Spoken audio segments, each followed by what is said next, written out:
sense, remember? No, I don't. Yeah, I didn't live here. I took my kid on it. This was the country. I didn't live in the country. You know what I mean? Well, what year did you finish? What? What year did you finish? There's a name there. And then it's got the store on it, did you see it? No, what year did you come to Oradell? 90. Is that gonna be a rec? I'll ask Gordon what he got paid. Gordon, He worked on I- recreation. I can tell you when I worked on recreation. Part-time clerical is In Oh, the 1970s, it was $1 an hour. I was gonna say, maybe. You'll see pictures too. Go before the Steve summer years. rec. I thought 10 years. Tell me if you knew the store or not. For the kids, and they had that as part of the rec program. Yeah, didn't get paid very much at all. Couple We're months. all year round. But Yeah. that's all. Yeah. Yeah, So- Temporary. Did you used to probably go there all the time for your new comic books and newspapers? I don't remember. That's where Calabria is. Yeah. Oh, yeah. I don't think a part-time People clerical. coming into the library, Yeah, maybe. crossing, we have crossing. I don't remember. To apply for This is it. 73. We haven't seen it in a I while. don't know if it was this. We've seen it in the past.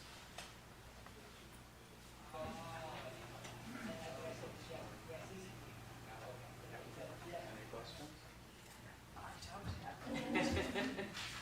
Tomorrow night is the prom. What? Tomorrow night's the prom dinner. It is? Yeah. What prom dinner? You can sit down. Riverdale. How do you know that?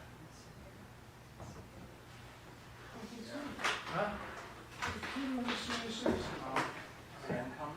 I'm registered with a senior citizen, Oh, so I get the email. You not registered? no. I'm not ready to be registered. Jessica couldn't come. No, you just had your birthday, didn't you? Doesn't matter. I'm not, I had mine Sunday. I'm not looking to surrender yet. Yeah, yeah. I'm not surrendering. Yeah, I don't think Surrendered anybody else 20 years is ago. coming. No, I never No? saw. If you're I- going to Because see Jessica anything couldn't that make you it. got, that's what you Eileen got said she going would on. try. No, I don't She's go to not all. thinking- I think go to she's the gonna ones that make I'm it, interested so, in. You know, Yes, I mean, with her work schedule. yes, I am. Yeah, she said she would try, I mean, and Ann is usually comes, but she can't make it. I assume you didn't hear from her. Where'd it go? No, I haven't. I saw her I know, I'm trying to skiing. get We bumped one. into each other Oh, you did? at Bel Air, but we didn't really have a chance to talk much. Okay, 'cause she hasn't seen it. Yeah, I know. I I'll wonder see what I why. can find out. I mean, I guess I could reach out, but I've been so busy with Yes, everything okay. else. I did suggest you reach out to you just to kind of No, she All right. did meet, not. have coffee, Yeah, yeah, learn, you Yeah. know? yeah, yeah. I would welcome it. Sure. Yeah, I okay. think that's She good. did write after, Oh, she she did did? write, yes. What'd I she got in say? touch. She just couldn't get her sentence. Yeah, but she didn't say She got in advance The even date, the last right, time. right, she got the date, something about Oh, boy. The date is the always the same schedule date. or something like that, so I sent her she asked for the dates, and then I sent it from the website. And also What? I See sent if I her know the anybody, I don't know anybody. You might know them as adults. Yeah, that's why I'm looking. You got one right here, look. But everybody did receive the list. It's right there. Yeah. Yeah, and it's And always I the just- second I don't Wednesday. know, unless lost my there's calendar. something- At 7, oh, I'm sorry, Jim, why don't we make room there? At 7:30, You know your alphabets, at right? 7:30, it'll be 7:30 on September 11th. Yes, That's Jessica. yeah, because we had the town Right, the town. event was late, yeah. So, Next meeting, no, June, I'm gonna be in the city. I never commute that way, so I don't I have used to to decide what I'm when I gonna do, did- if I'm gonna bus or when I- not. I'm not looking for him, I'm just, Well, what do you look for? You got his picture right there. Yes. I don't know his name.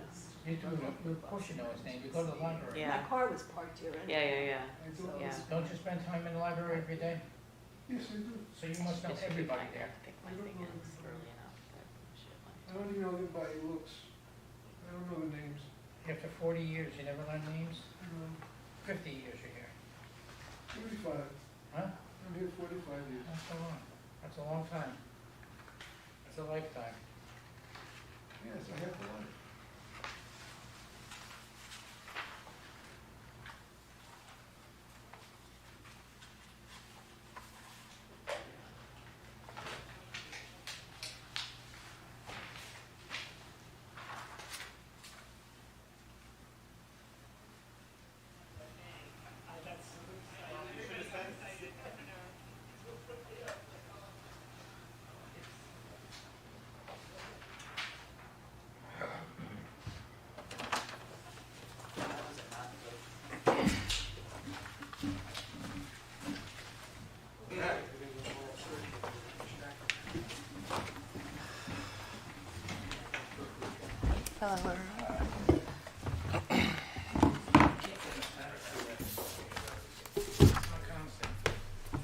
How are you, Stephanie?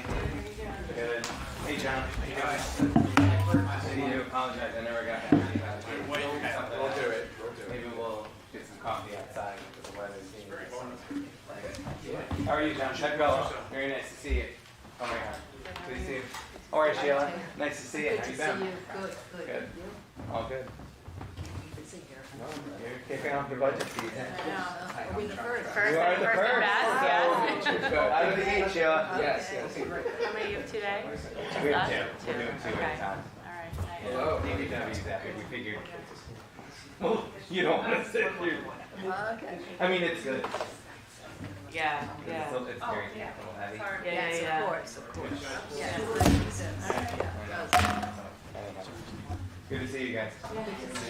Hello, Mr. Paul. What are you looking at? Your high school yearbook? No, it's not. 1973, we're representing. Oh my God.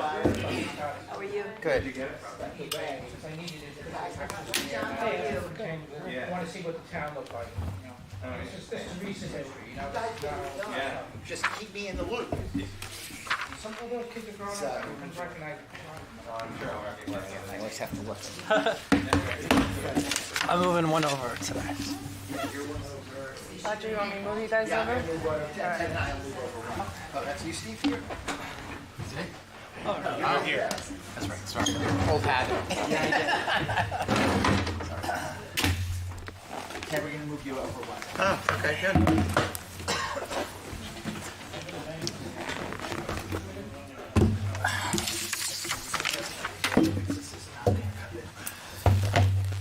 I saw all the word exam. It's like, oh my God, somebody set me up with all these words.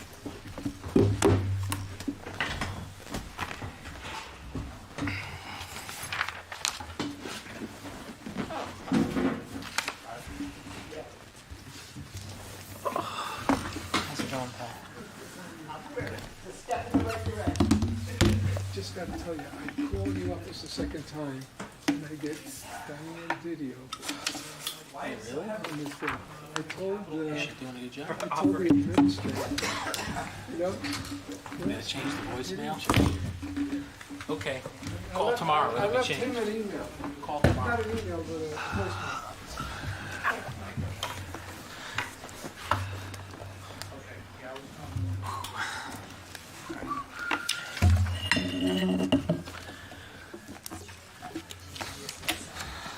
Oh, my shoe. How's it going? Really? All right, good. Okay.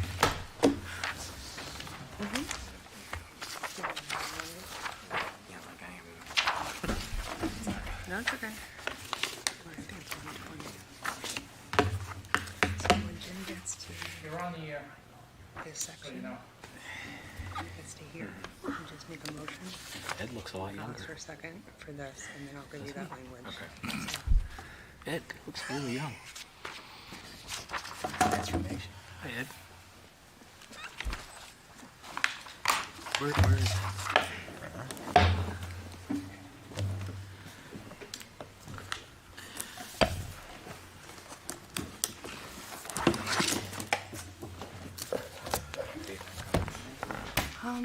You know, I don't think he comes to the budget session.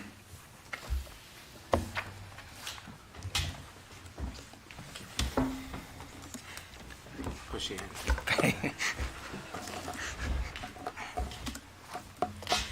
My handwriting is usually better. Here we go. Thank you. Sure. Okay, Mr. Gullo, we all set? I am. Yes, thank you.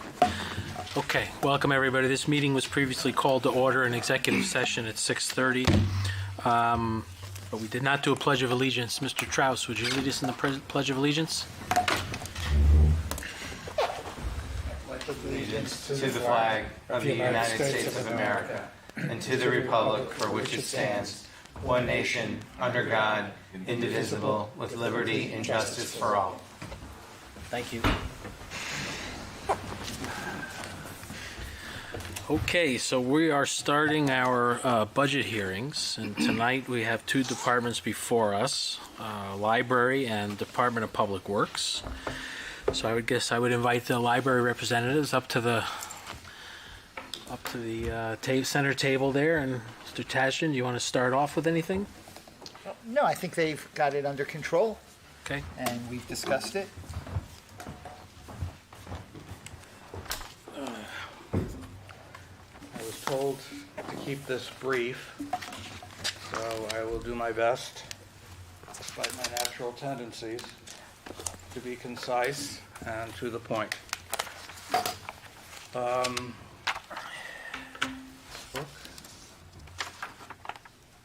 So first I have to figure out how to make the slides go forward, since this isn't my computer. Touch the screen and it worked. My God, my computer doesn't do that. Anyway, to get right to the bottom line, which is on the top line of this chart, we're requesting a flat funding in our appropriation from last year.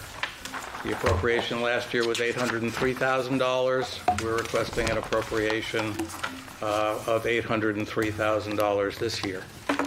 The council has enabled us in the last few years to get back to a level where we feel it was adequate to operate the library at the level in which we feel it fulfills the expectations of the community, which are very high, and we are devoted to having a very high-quality library. But we have also been doing things in terms of restructuring the staff that has enabled us to, at least for this year, request flat funding. Next year, I would expect for us to go back to at least inflationary funding, increase request. And there's also one wild card in the budget, which I'll get to at the appropriate time. But if you look at the summary here, you can see that we are expecting somewhat of an increase in income over our budget from last year. Last year we had $10,000 in other income. $9,000 of that was, only $1,000 of that was interest. Interest actually turned out to be closer to $9,000 because of the Federal Reserve's policy, which was designed specifically to help the Oradell Public Library generate cash for its operations. And therefore, since it doesn't seem that there will be much of an expectation of interest rates going down, at least for the first half of this year, we expect to be able to generate enough interest income to safely budget $16,000 in other income for this year. That would raise our total revenue from $817,500 to $824,000. About 75% of our budget, we'll get to the pie chart in a minute, goes for personnel and health care. And you can see here that we're actually asking for a small decrease in the personnel funding for this year. That's a direct result of the restructuring that we're in the midst of. I will explain that a little bit later on in terms of specifics, but the budget last year was $534,700. This year we're asking for $527,000. Healthcare is increased by a small amount based on the expectations that we've been led to budget for. That will be the wild card. Again, I'll get to that a little bit later in the presentation. Payment in lieu of health care, we have one full-time employee who does not take the health care and therefore is entitled to a $5,000 payment from the library, which we make. We've raised the accessions budget back to about $84,000, actually exactly $84,000, from $77,000 because we do have to start reinvesting in the collection more than we have in recent years with the minimum wage requirements forcing us to give, I think, reasonable increases, but increases that go well above what we had given people in the past for the desk assistants. We had to control other areas. Accessions has been flat for several years now. We need to increase that to make sure that the collection remains up to the level that the community expects. Utilities, for some reason we've gone down a little bit in utilities. I guess We are expecting gas prices not to be as bad as they were last year. Buckles is up about 10%. Buckles is the biggest bargain that we could possibly have because they provide a multiplicity of services that would cost us far more to provide on our own. It really is the example of a shared service that works, one of the few I can think of in the entire state. And it also provides better service for Oradell Library patrons than we could possibly provide on a standalone basis because of the interlibrary lending. I remember, and I've told this story before, once I was looking for a play that I thought would be fairly easy to find, but if the Oradell Library didn't have it, no, the Buckles libraries had it, no library in the state of New Jersey had it, but they were able to get it for me from the University of Idaho. So I was pretty impressed by that, and that's the kind of benefit that we get, an extreme example by our participation in Buckles that goes beyond the cost sharing, which, as I said, makes the services they provide far less expensive to each of the member libraries than it would be if the libraries had to duplicate those services on their own. Equipment and maintenance, we're allowing a small increase in, and supplies and administration, the same thing. The total budget will be $824,000, which balances by intent with the total revenue of $824,000. I guess I should do this. Now, I've said that already, I kind of gave away the good part. 72% of our budget is personnel and things related to personnel. Accessions is about 10%. Utilities are another 8%. Buckles is 6%. Equipment and maintenance 3%. And everything else is basically another 1% to add up to 100. So everything we do in terms of budgeting has to do with the number of employees we have, what we pay those employees, and the number of hours that the library is open. Obviously, we have emphasized in the past keeping the library open for as many hours and days as we can. We're very proud of the fact that we have a 7-day library. We are open on Sundays, which many libraries around us aren't. The fact is that we pay less to our people than other libraries do in Bergen County.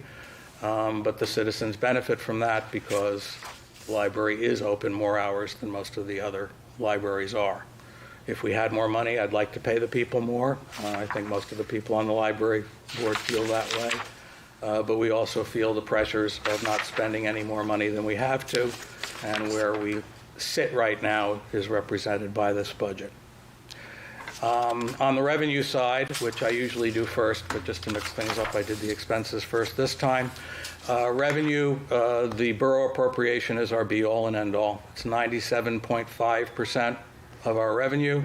State aid comes in at a whopping 0.6%, and all other income is now going to be up to 1.9% from its traditional 1%. So even though we're getting doubling our other income from where it was a couple of years ago, maybe even more a multiple than that, it doesn't really make a dent in the borough appropriation, which is everything we have and everything we need.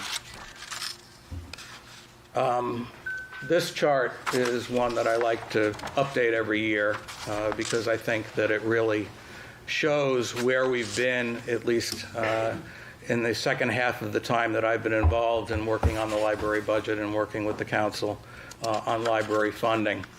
If you start before 2018, we had a period where the library funding was far below what we needed to provide the level of service that was expected in the town and that we wanted to deliver in the town.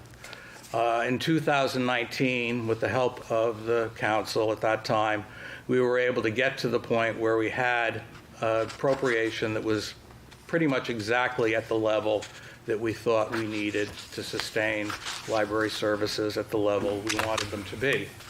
We could always dream about more, but that's where we basically thought the minimum level of excellence was in our minds. At that time, it was $726,000.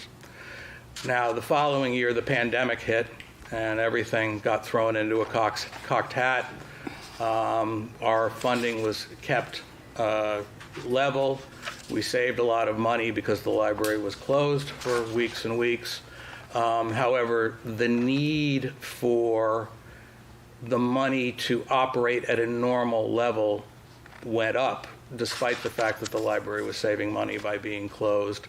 And therefore, especially with the inflation that followed the pandemic year, the amount that was required to keep the level of funding where we wanted it to be rose by our estimation to 740, 763 in 2021, 793 last year, and then, 2 years ago, and then 824 last year. Now, we really, unfortunately, created a significant gap in 2021 when our funding was cut from 726 to 716 in a year where we had requested a significant increase. We made our case, and the budget and the council responded. In 2022, our funding was raised to $778,000, which was within shouting distance of the $793 that we felt we needed. In fact, we even budgeted a $15,000 loss that year with the expectation that we would make up that gap through tapping into our reserves. Last year, the funding was increased to $803, which we were able to work with and make work. However, what we really needed was about $21,000 by our estimates, more than that. The reason I bring all that history up is to say that starting with this year and in response to requests to keep the funding requests down to nothing if we could, we've budgeted $803. However, where we should be in terms of keeping to the level of service that we have traditionally provided and balancing the budget on a year-to-year basis, we should be more like 854. Curiously enough, River Edge's budget last year, which is something we always look at to benchmark ourselves, was 851. So, there's really no difference in a town of 8,000 or a town of 11,000 in terms of what the library needs. Again, River Edge isn't open on Sunday. We aren't. We like to think that that's something that we can maintain, and we're determined to do that. They pay their people higher than we do. In fact, we've lost a couple of people to River Edge and especially Paramus. Paramus has money that they can throw around, and they pay their people far more than we do. And as a result, sometimes we lose good people. But we are beginning now to have another gap, and as I said, next year I suspect we will have to ask for an increase again. But for this year, we're sticking to the flat funding requirement. The next few pages go over the facts, and I won't go through them in any kind of detail. If you have any questions, I'm sure John can answer them. But the library does have a huge amount of voluntary support through the Friends of the Library and also the Oradell Public Library Foundation. The library also has the responsibility of keeping the borough archive and the local history room, and that's something that in the future we're going to have to pay to have kept up, because there was only one George Carter, and George Carter is gone now. So in order to have everything cataloged and archived in a way where it can be found once it's in there, we're going to have to budget in the future for someone to be doing that archiving.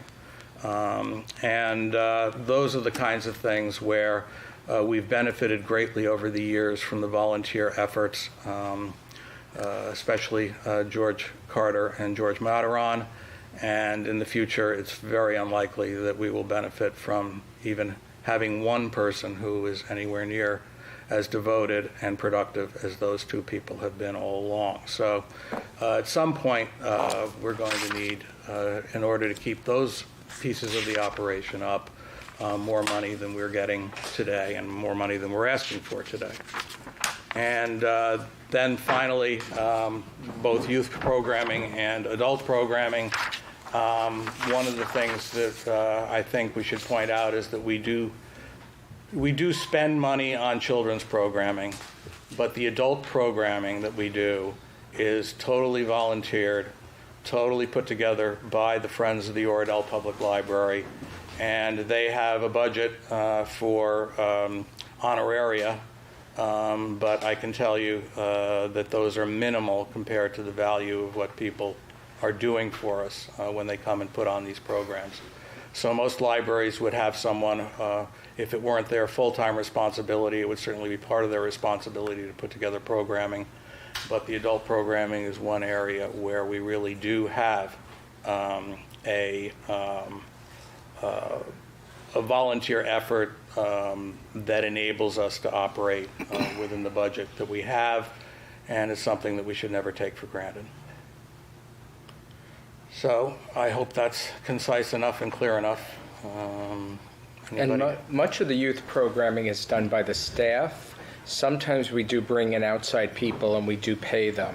But again, it's when you look at it, especially compared to other libraries, it's very minimal payments to the programmers that we bring in.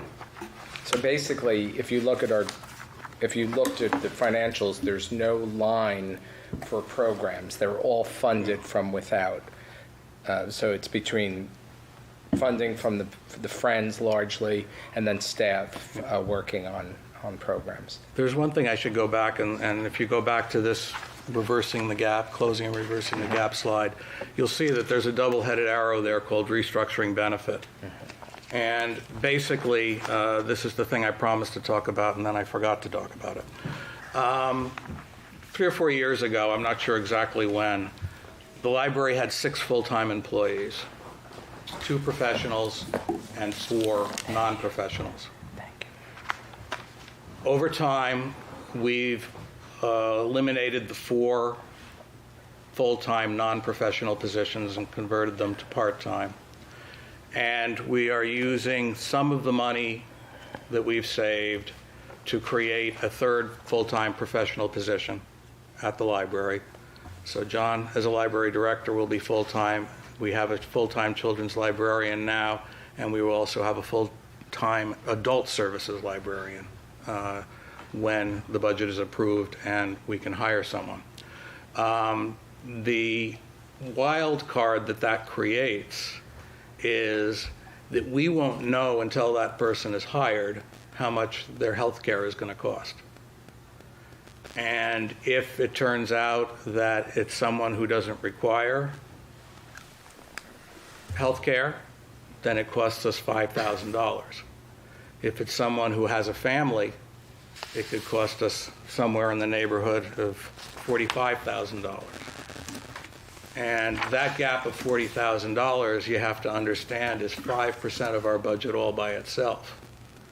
So when we talk about increases of 2, 3, 4% to our budget, or decreases, that's a real wild card now, because if we hire somebody who requires the maximum amount of or qualifies for the maximum amount of benefits, we're going to have to come back and ask for a 5% increase next year just for that. And so, it would be both illegal and immoral to hire anybody on the basis of whether or not they need benefits and how much.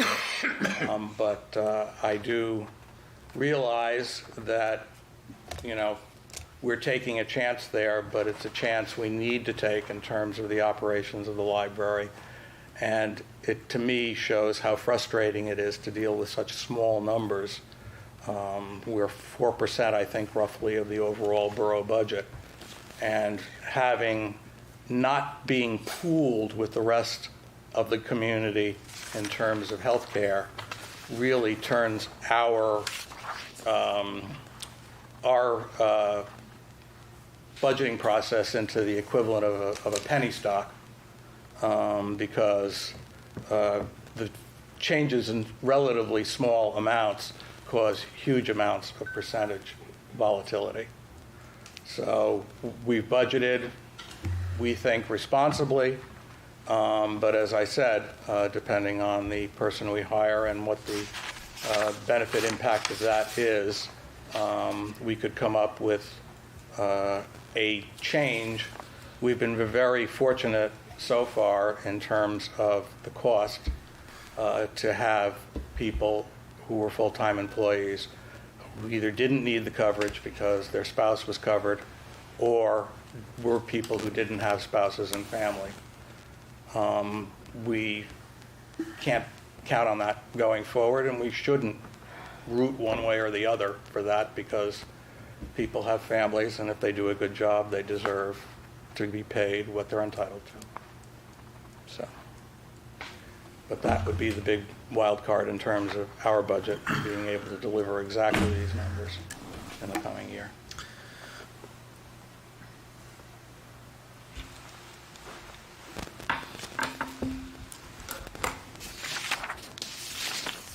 Did you guys have any capital? It's done through buildings and grounds. Okay.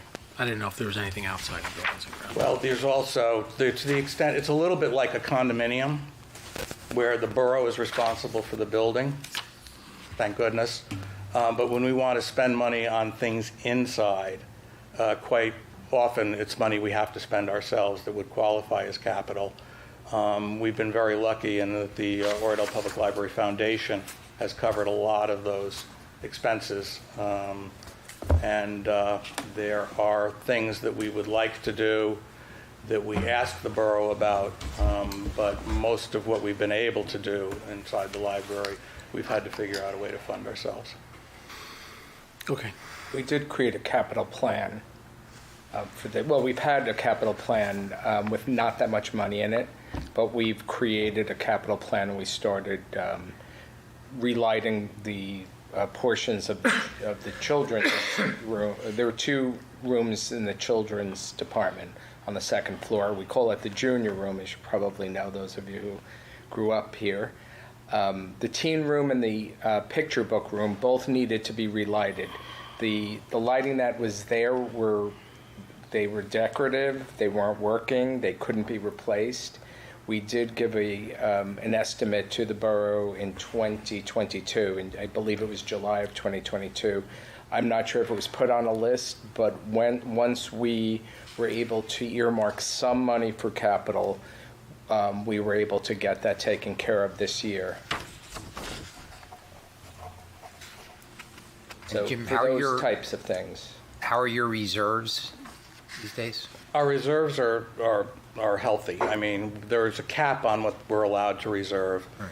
And because of the restructuring we've done, we've actually had some one-time savings in payroll.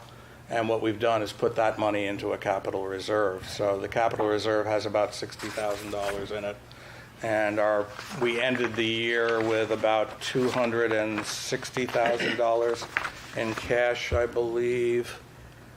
No, 286, and that's roughly 18 weeks of expenses. So, it's a comfortable reserve. It's at the top of what the state says we're allowed to have as a library. And when we did have the one-time savings last year, and we'll have one-time savings this year, that'll allow us to build up that capital reserve a little bit for the first time ever. And the foundation and the Friends generate their funds primarily through donations, correct? Totally. Entirely, right. Okay. Is it primarily the Oradell community donating, or are there outside sources? It's largely the community when we have membership drives, especially for the Friends, and then fundraisers. We had a big fundraiser in the fall. But neither the foundation nor the Friends can contribute to your reserve account, right? That wouldn't be... They can't contribute to the reserve account, and they cannot contribute anything that would be used for operations. For operations, right. Yeah, that's verboten by law. Right. They can contribute if you want to get something for inside the library, like a new desk and programming. Yes. Or special collection programming. Right. That's okay. So I got a question on the other income for interest you said. It's $16,000. It's 2% of your budget, but it is a variable because the interest rates can go down. They have been talking about that. What are your plans if there is a shortfall? Would you pull from the reserves? Pull it out of the reserve. I mean, even if the interest income went away entirely, it would use up 3% of our reserves, so it's not anything we worry about. And just in terms of the restructuring, was that like a one-time program just based on the needs? You obviously brought on a full-time, or you took away two full-time? Basically, the bulk of it was done through attrition. 3 people Okay. retired. Got it. Then when the part-time information services librarian left, we had a decision to make, and that was when we decided to create the position of full-time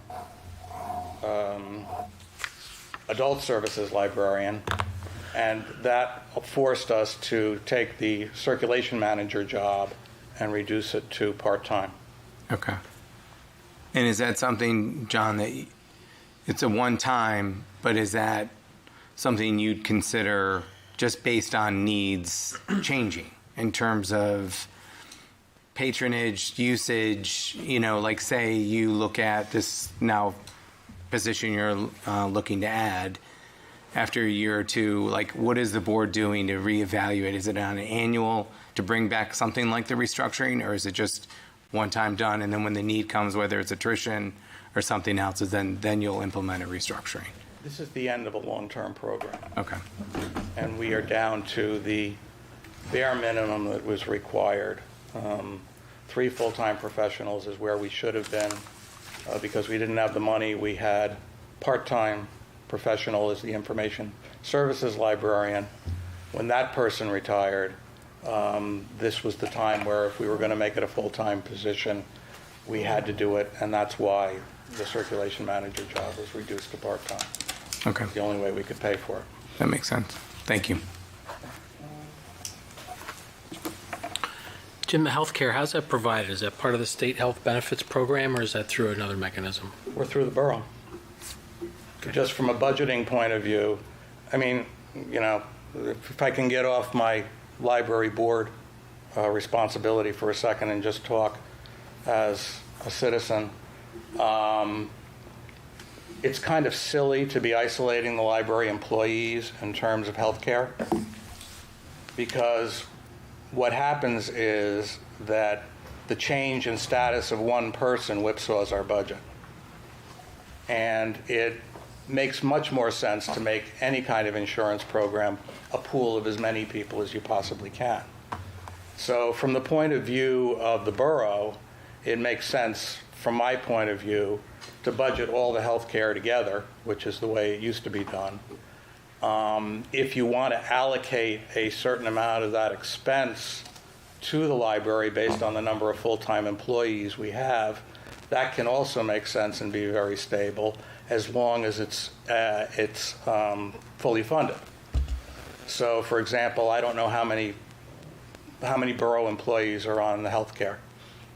Do you know? 46, maybe? 46? Okay. So there's a pool of 46 people getting health care in the borough, and then there are 3 at the library when we hire this new person. If you had a pool of 49 people and 3/49ths of that number was assigned to the library, that would make a whole lot of sense. And if the library population changes or the borough population changes, it's a very small absorbable amount in each direction. Now, the reason I don't get up on my soapbox and scream about this is because, as I said, the library has relatively low health care expenses compared to what we could have with 3 full-time employees, because we haven't had the population that has even the average amount of health care. So right now we're benefiting from that in terms of being able to have a lower total number, and that's what everybody looks at, the headline number, rather than what it would be if we had to take on 3/49ths of the borough's entire health care expenses. But that would be a lot more, to me, a lot more reasonable in terms of stability from year to year and from employee to employee in terms of overall funding. Again, with the caveat that we would need to have our 3/49ths fully funded, which would be an increase in our budget. But it would, the same amount, some other department would decrease by the same amount. So the borough, it's a wash for the borough. It's just how you decide to look at it. Other further questions? Thank you very much. Appreciate your time tonight. Thank you. Thank you for everything you do.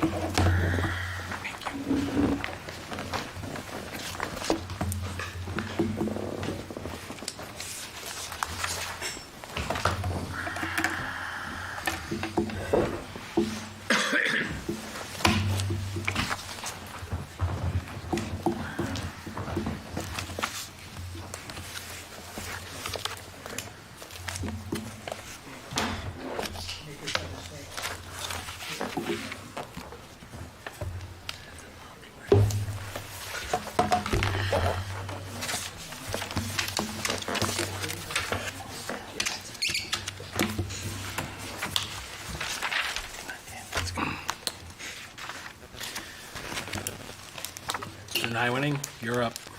I gotta put it on the screen.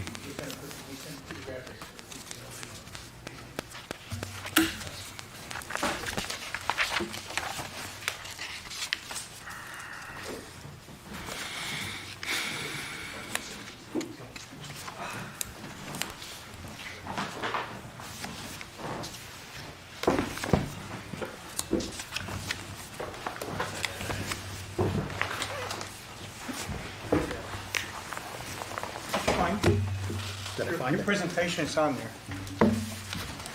No, we're still in the library. Yeah, just.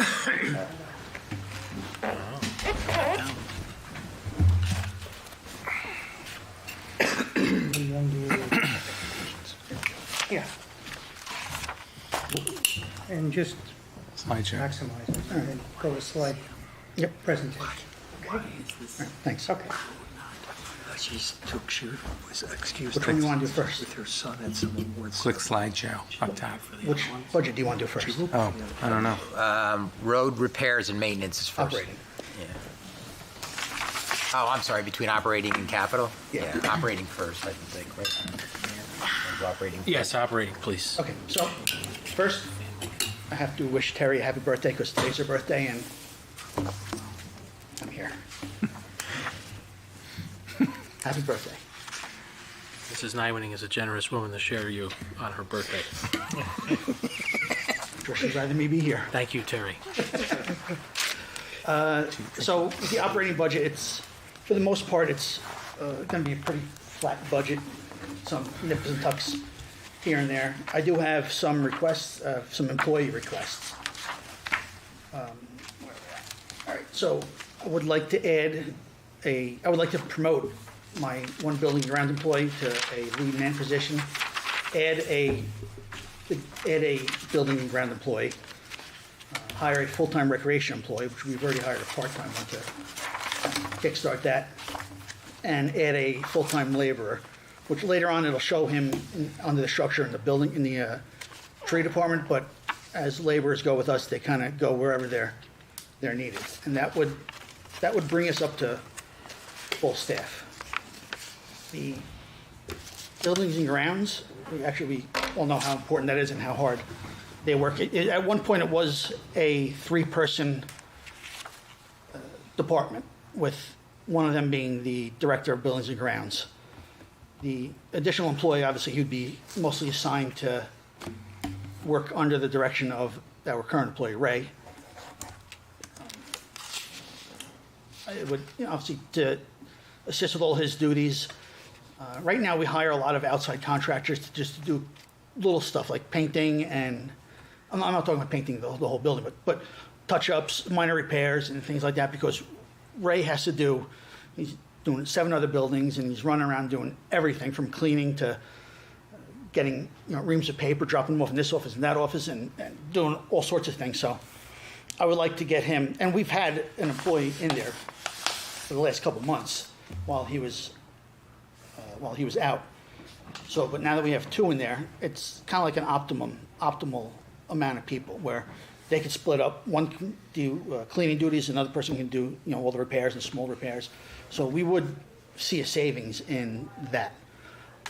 And Ray, I'm putting Ray in for a promotion to lead man because he, in essence, is running the department by himself and has been for the last 8 years, 7-8 years. So I believe he's earned the title. The recreation employee, obviously we all know that one is needed. And his responsibilities would be the monthly safety inspections of all the borough playgrounds, maintenance of the recreation facilities, playgrounds, basketball courts, tennis courts, wallboard, athletic field structures, all that stuff. Again, painting, mulching, weeding, everything, maintaining the skating pond during the winter, or assisting, it wouldn't be a one-person job, but grooming all the infields, because right now they're only able to get groomed like either Friday or Saturday, because we have the one rec employee now is part-time, and so. Bless you. Gesundheit. And just, again, it's all written down here. He would be tasked with maintaining the monuments aesthetically. I'm not talking about, building them. And he would help the Parks Department out in that, because right now my Parks Department does all the borough grounds, all the monuments, all the fields, and I have 2 people in the Parks Department, so they're stretched thin, and then a full-time laborer, like I mentioned before, he would just be a general laborer going wherever he's needed. And I could certainly send everybody's job descriptions to you all if you need it. This would be my proposed organization. You can see the requested employees in red. And that's pretty much what I have for new employee requests. Now, the budget-wise, the road repairs, it's actually going to work out to, my request is going to be down 1% from where we were last year. And that's mainly because of the education dues and subscriptions line item. We had put in, we were going to purchase a new module for our work order program, but in thinking it over and working through things, we decided to go in a different direction. So we didn't have to purchase that module, which would have been that one-time cost, which was why there was a big increase in 1 year. So we're bringing that down to where we have been. Dan, can you just explain, because it's 1% from what was appropriated, but 43% in terms of what you actually spent last year? Can you just reconcile that for us? I'm good at managing the budget. We didn't do a lot of asphalting last year. Okay. Pothole patching, which we've kicked off a lot of this year.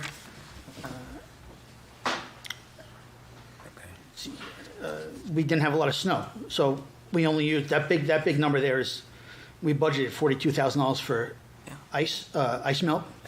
Yeah, we're keeping that I the see. same. Okay. Yeah. Right. Got it. Thank you. So that's the big number there. Yeah, that's I see. 19. Any other questions about road repairs and maintenance? No. Tree department is, there's a 4% request, and that is mainly, again, in education dues and subscriptions, just so we can get more people ACRT certified. We have 2 now that are ACRT certified, which means they could work within close proximity of power lines. I'd like to get another person, and I think that's about $1,000 for that. And then the CEUs to keep those licenses that we already have, and along with our tree keeper software. So that's. So the labor is the biggest item here, is an increase, correct? The request for a laborer? Request for labor. Right. But that's not part, I don't touch in really the salaries and wages, only the operating budget. The sewer department is a big increase, percentage-wise. We have, and just about all of that would be to the sewer repairs, which is the biggest one. It's almost a 139% increase. Of course, we have a very old stormwater system. We have a lot of catch basins that need repair, that collapse. This year already, we've spent $24,000 on just two separate repairs. So we have $16,000 for a storm line on Lotus Avenue that collapsed, and we have to replace a couple manholes on Oradell Avenue that pop off every time it rains and causes a pretty severe hazard. Take out that, and the budget is pretty much, the line item is pretty much staying the same. Bless you. Thank you. So that's why there's a big bump in that particular line item for sewer department. Any questions? Are we looking at I forget how long ago that we made a pretty significant capital investment in our sewers? So that's pipes. Pipes? These are the catch basins that collapse. I don't know if you've ever seen, like the grates, the sewer grates collapse. This is a much different thing than the actual pipes that were relined. So the line item should say sewer/stormwater repairs. It just always said sewer repairs. Right. But a lot of this is, yes, I think we did $10 or $13 million in sanitary upgrades. Right, okay.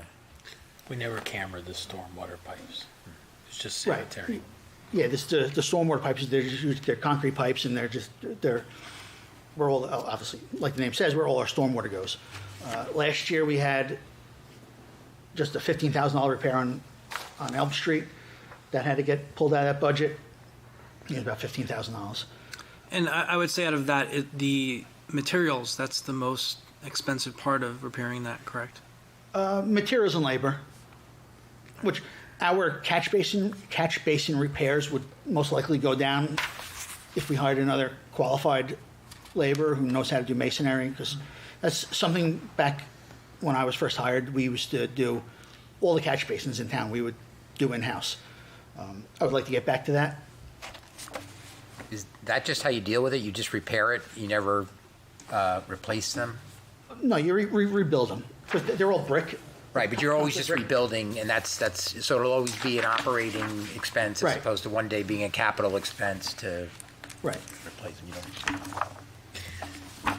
I mean, in order to plan capitally, I think you'd have to do an inspection of the stormwater system and then come up with a multi-year plan for how to budget it and tackle it. So it could be done that way.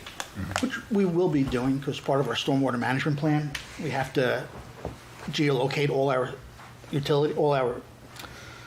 storm systems. We already did all our outfalls, but this year we have a grant to do some of it. And Dave can speak more on that later. Perfect timing. I think he was hiding in the hallway, hoping to avoid the question. Yeah. So I'll be long gone before he answers. Dan, how much does it cost to replace or repair, on average, a storm? Catch basin? Yeah, catch basin. About $5,000. That's hiring it out. Right.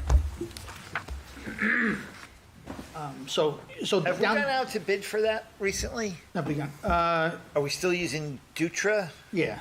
Last time we went out to bid, we got another company that would send, and I think they were the only bidder, they would send like 7 laborers, 4 backhoes, and we would get charged twice as much as what Dutra was charging us.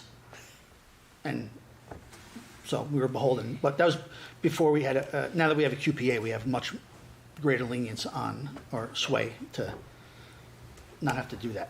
And can I just jump in on, as far as inlet repairs, I mean, something the borough could look to do is if you have a good inventory of like how many you need done, you can go out to bid for all of them as one big lump. I know other municipalities have done something similar, and then you can get the prices much cheaper. Or we could just fix them ourselves. Well, you could do that too. I missed part of your. That's because you were in the hallway. But if you have the manpower to do it, obviously, I'm that trying. saves you. It's just really your material, block work and stuff like that. See, the engineer says you have to hire another laborer. Keep costs down. Appreciate that. But in the future, we're going to be mapping all the storm system, the piping, the storm system. That's going to be a requirement. So that's going to be something we're going to have to budget for. I think, was it 2026? Yeah. Storm lines have to be. So as far as meeting the condition for 2026, I think the borough's in okay shape as far as what would be needed to be submitted to them. Back when we did the outfall structures, we digitized the current mapping. So that would satisfy the requirements. Ultimately, though, from what we've seen as we've gone through different things, a lot of the locations are not where they're shown on the plan, which is an older map from, I think, the 50s, right? Yeah, 50s or 60s. Yeah. So it's something you guys should want to look to consider incorporating in, even if you do, a little bit of it each year, So you don't have to take on the big magnitude of all that mapping, because it's about 120,000, I think, roughly, to do the entire borough. Plus, it'll probably help us avoid some of the larger dollar repairs of collapsed lines if we can catch them beforehand, much like the sewer one. Any questions on sewer? Garbage and trash removal, it's contractual. It's based on the second year of option year number 2 of a 2-year extension. It comes down to $29,773 a month for the garbage. There's not much play there. The tipping fees and recycling tax. BCUA has raised the price $1.89 per ton for this year, which brings up our total cost per ton to $86.34 a ton. That's including the $3 tax.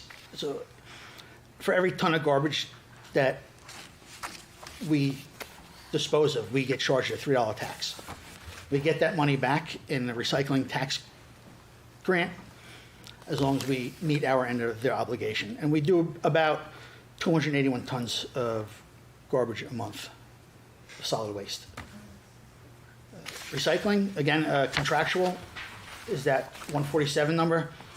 The disposal costs, I'm looking at $220,000 for that, and that covers our leaf, glass, all our yard waste.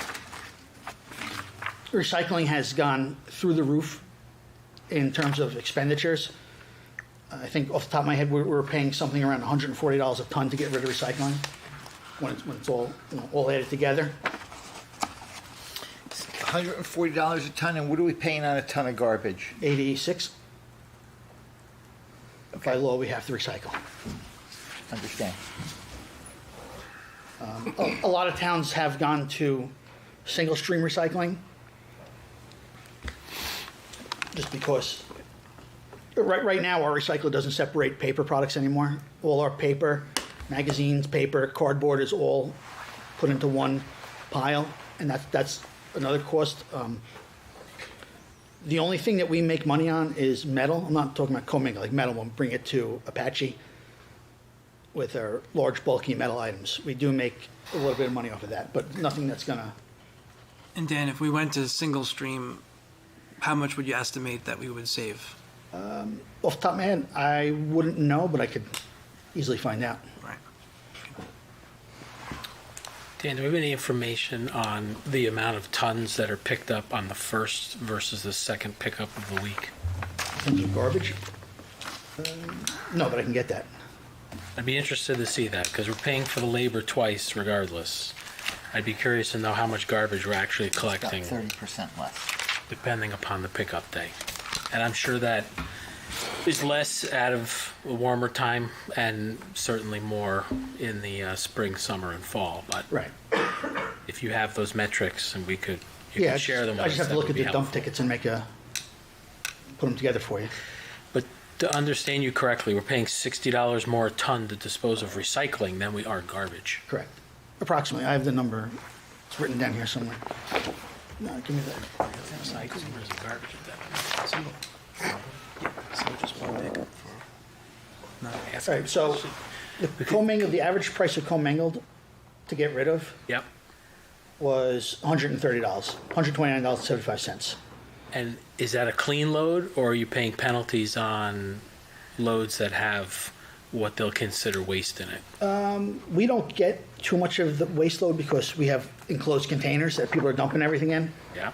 So we don't get too much of that. I mean, they usually tell me when they do. So they haven't called in a while. Paper and cardboard price, we're averaging $28 a ton, which is a lot better than commingled. The average cost of commingled and paper products is a little over $4,700 a month. So the recycling industry has crashed. Gone in reverse. Yeah, it's gone upside down, exactly. Yeah, we were making about 8 years ago, we were probably making $40,000, $50,000 a year on recycling. Now there's nothing to offset. No. Buildings and grounds.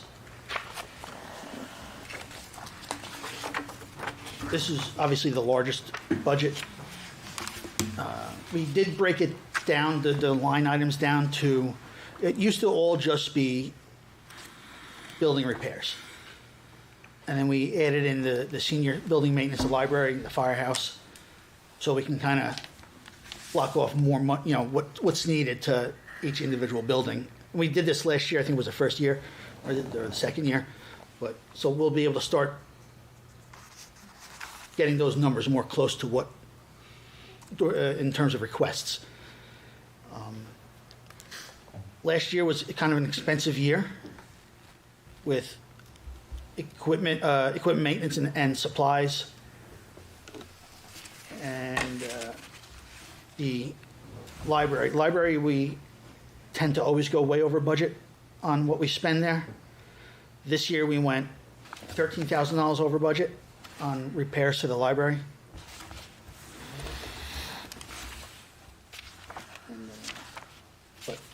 Is that because of the leak stand this year, or? It's because of the leaks, the air conditioning, the carpet painting, whatever you can imagine. The building is in bad shape, and we just keep throwing a lot of good money at it.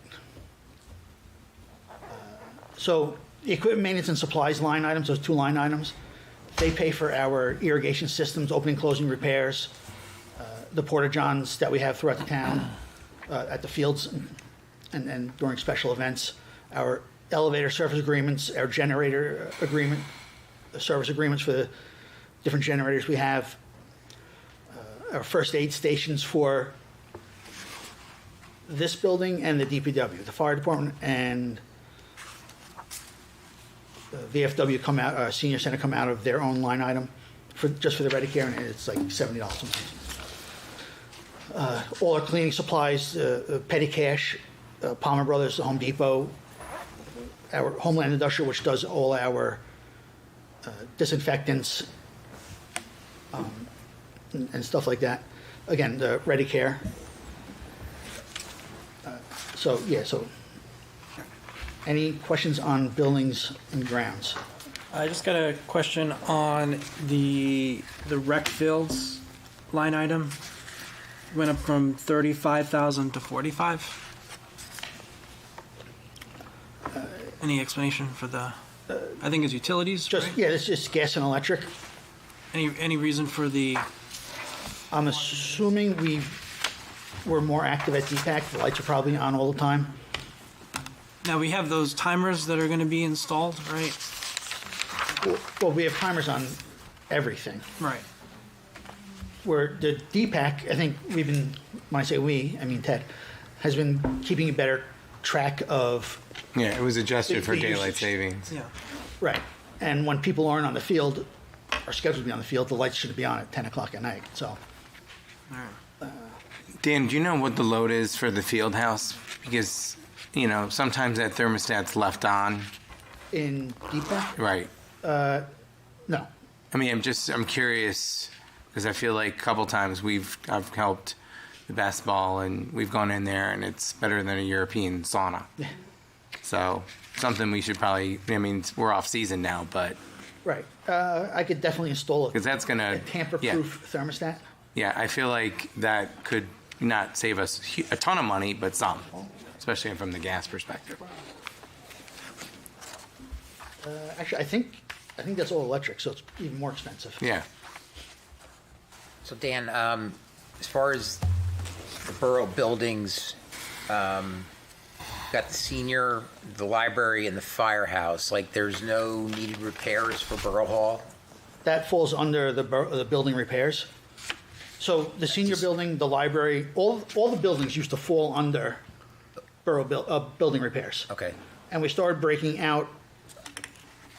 Somebody broke out the senior building maintenance before I was even here. Okay. What about the train station?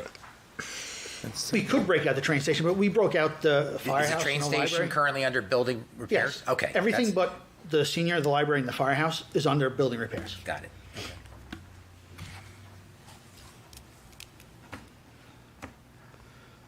shop and garage is a 0% to the bottom line.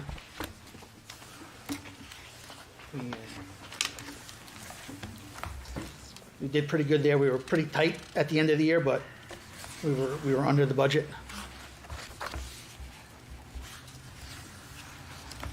Parks and playgrounds.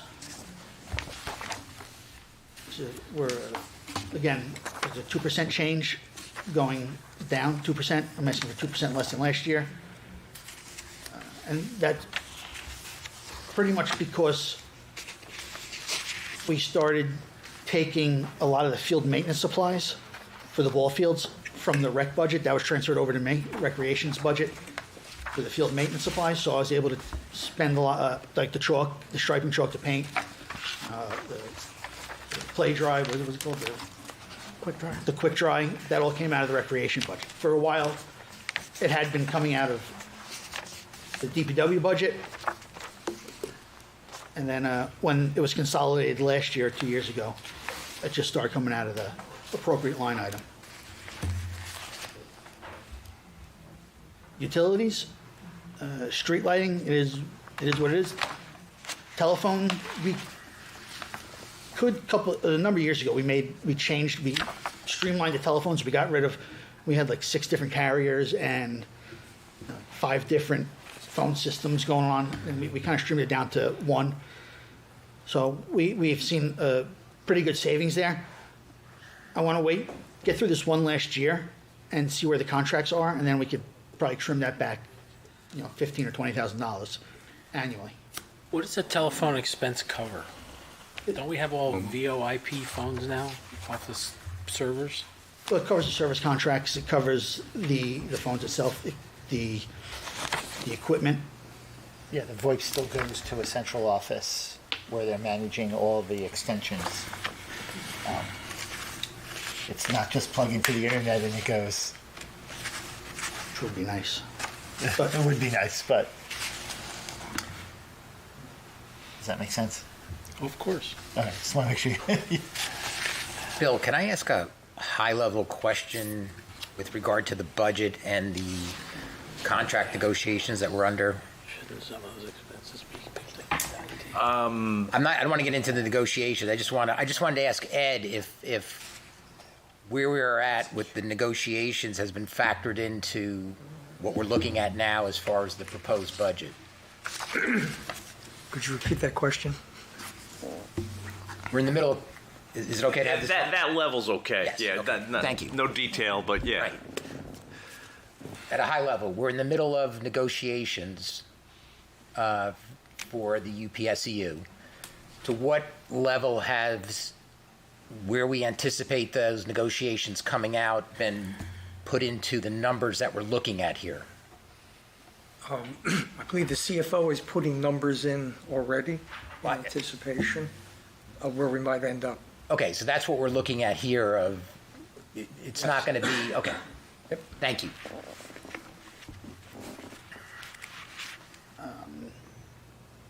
Gas and oil, just equipment maintenance, fuel purchase, and miscellaneous line item.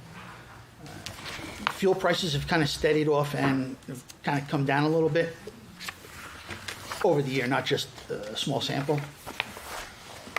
So our equipment maintenance was up a little bit, hoping to, some of those were just one-time repairs that need to get made to our pumps. Again, there's a larger request in my capital for equipment maintenance and fuel purchasing for the fuel system. But that stayed the same, and hydrant service is remaining the same. And I don't even know what we pay per hydrant. Just any questions on any of those? The final 2 under my operating budget would be beautification and environmental. Not to speak for the beautification committee, but we were talking, this line item, I put a about $3,000 increase in because the wreaths that we have throughout the town are kind of getting long in the tooth, and they were rehabbed once a number of years ago, and they just don't, the lighting doesn't work, and they need to be either replaced or replaced with something else. Myself and the beautification committee were talking about putting banners similar to what the fire department had on the different poles going down, but we could do it for different holidays, different seasons. So we're looking at that. It's to replace or repair flower pots, the soil that goes into planting, and other things. Any comments on beautification?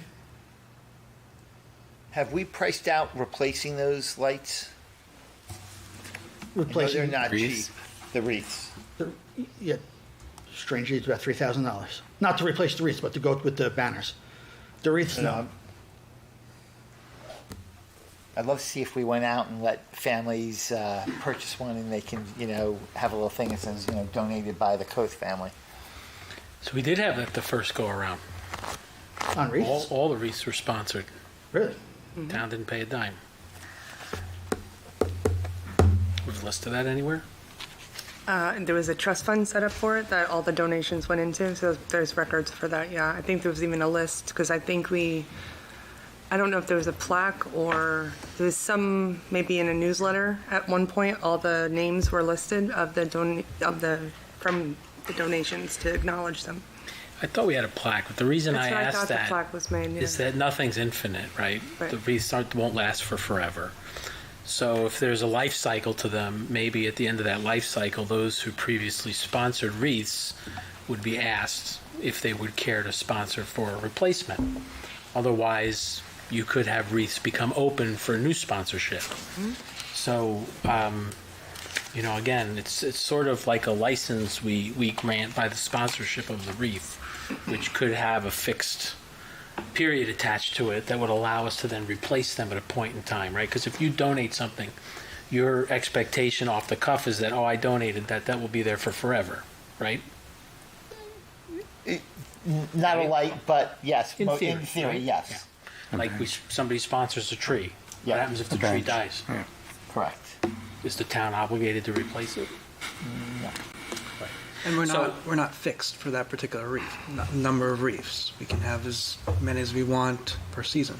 Yeah, I think we can have as many as we have light poles that. Yeah, I just feel like set the up to downtown receive looks them. awesome when they're functioning, and so if it's a call out to try to get sponsors or whatever it may be, I'd love to see if we could do that again. So I think we can have an offline discussion on how that might happen. Yeah, I think that was more of the beautification committee. Beautification or DPW? Well, the beautification committee Did it the last time. did the last time, and they kind of lead with this is just their committee's request. And then the environmental committee, I took a little bit took $200 out of it. They've been spending less than $1,000 a year on programs. So, but they're going to keep it around. I'm requesting about $1,500, and that's for their Skip the Plastic campaign, education programs, and other promotional materials. So that is the operating budget. Any questions?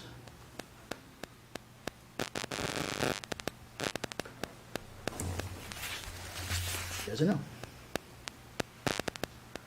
Pull up the capital budget.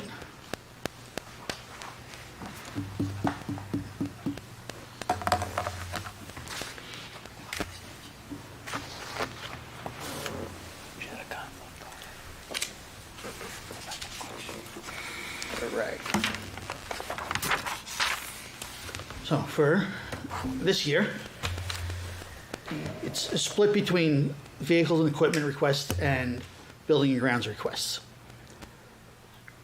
A lot of these are just reoccurring items that get put on my 5-year plan that pick off when we can, and then I just kind of keep putting in for them. We'd like to, real quick, just go over, replace one of our dump trucks, replace another work truck, a pickup truck, our leaf loading buckets, a tank bucket, and a couple two-way radios for, communications, for a total of $405,000. What's that tank bucket? The tank bucket is the bucket we use to collect leaves. Oh, the claw. I got you. Yeah. Yep. So Dan, the trucks, have they aged out? You have mechanical issues with them? Yeah, that's. Okay. Sorry, I should have said, this is just an overview of what I'll be asking for. I'll explain a bit more once I get into it. Buildings and grounds requests. We're going to be looking at a backup power supply for the library. The firehouse roof needs to get replaced. The flat roof needs to get replaced. We need a little bit more storage that is above the water line at the DPW. We're going to talk about the underground storage tanks, the fuel tanks. The calcium tank, where we keep our liquid calcium for the salt, needs to be replaced. The basketball and handball court lights and poles need it. And then the annual requests that I put in every year for restroom upgrades throughout the borough, whatever building needs it, building repairs, and security enhancements.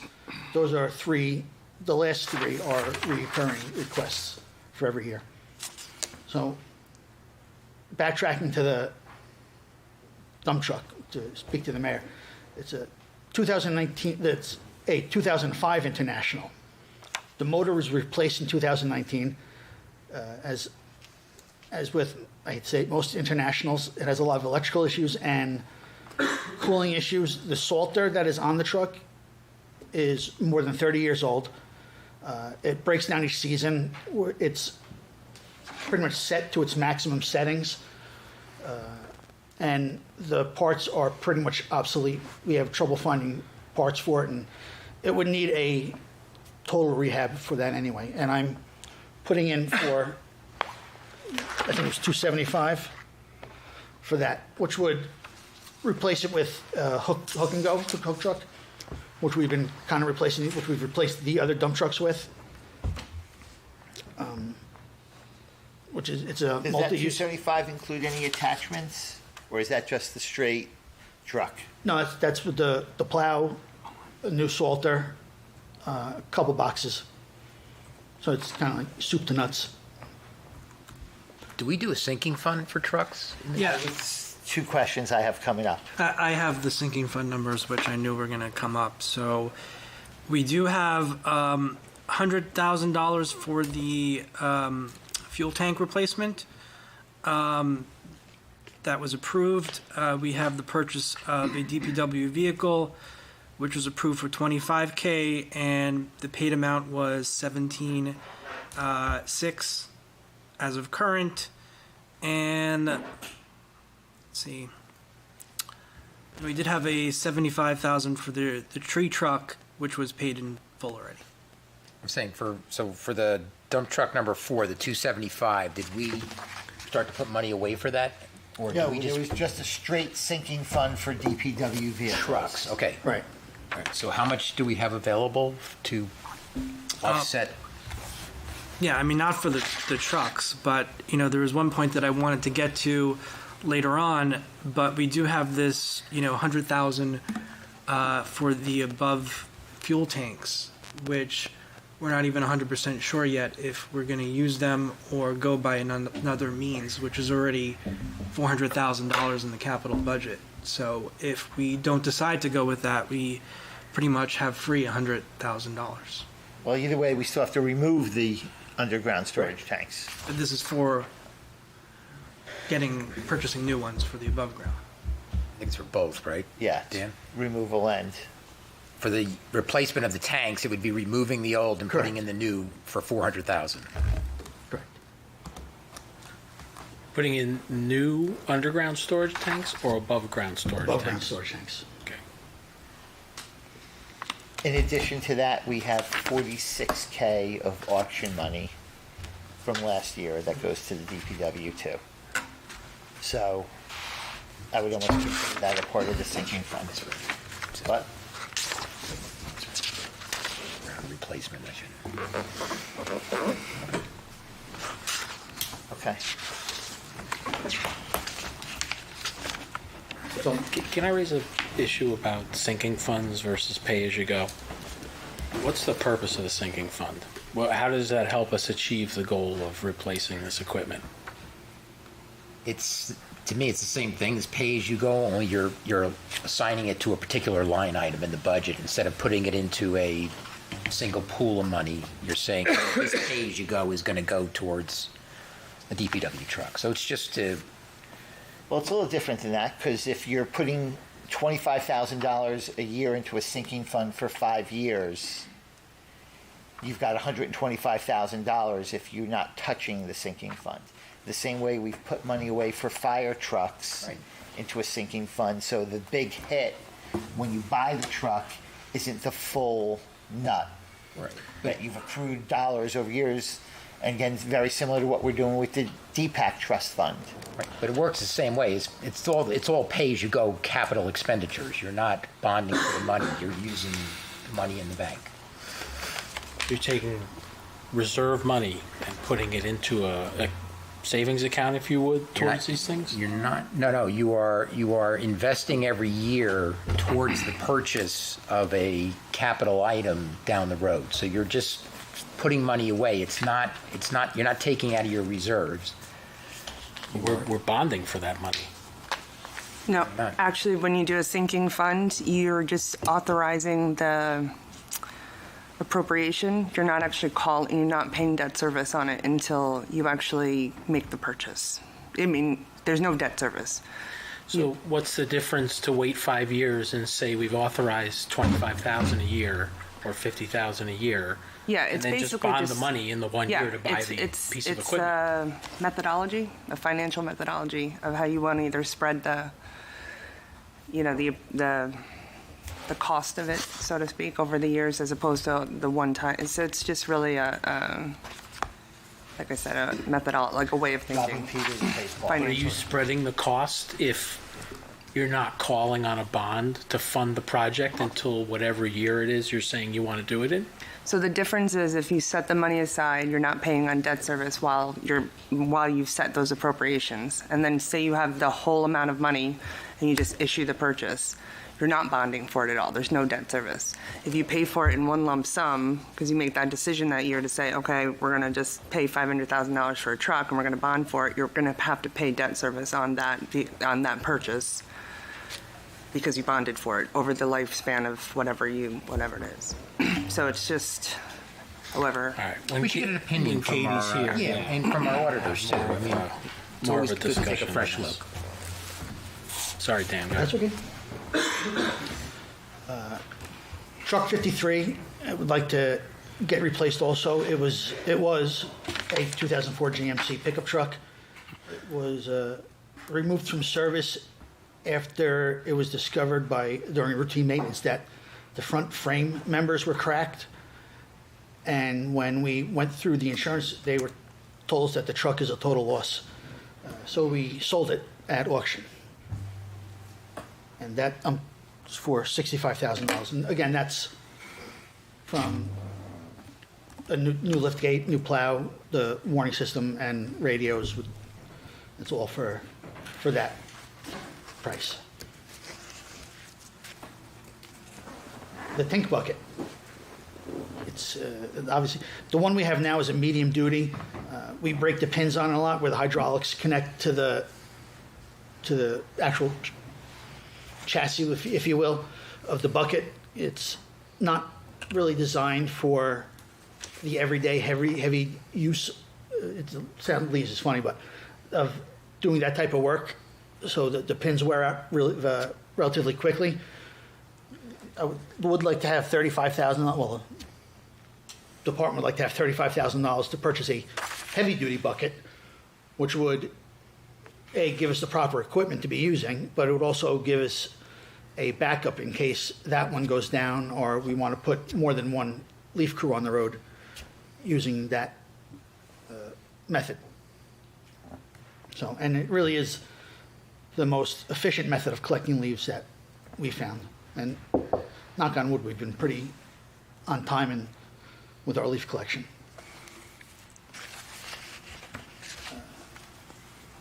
the Public Works radios. We have most of the radios that we can just going back. So most of the radios that we use right now aren't even manufactured anymore. The model radios. So when one breaks, obviously it can't get fixed. It can't get reprogrammed. It just has to get tossed in the garbage. But I'd like to mention that during the borough-wide radio replacement program, the DPW wasn't included in that borough-wide radio replacement program. So every year I have to come here and ask for more money. And right now, I'm the only one in the department that could have interoperability with either the police or the fire department with the radios in my truck. So I'm asking for 2 portables and 1 mobile radio, which is what you see up there. That would go in his truck so he could talk. And during storms, it's a lot easier to get a hold of the police department, the fire department, and so we're all working on the same page instead of going from one radio to the other radio and back and forth. So, and it is a big expense, these radios, and that is, I wish it wasn't, but I think it's something that we're going to need moving forward.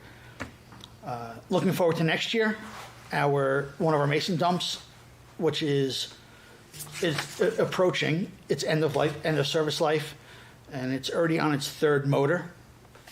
So that I'm going to be asking for that, and then next year we're going to be concentrating heavy on turf maintenance with a new infield groomer, a new turf sweeper, and it's called a Billy Goat blower. It's a stand-on leaf blower for the fields. That's for next year's budget.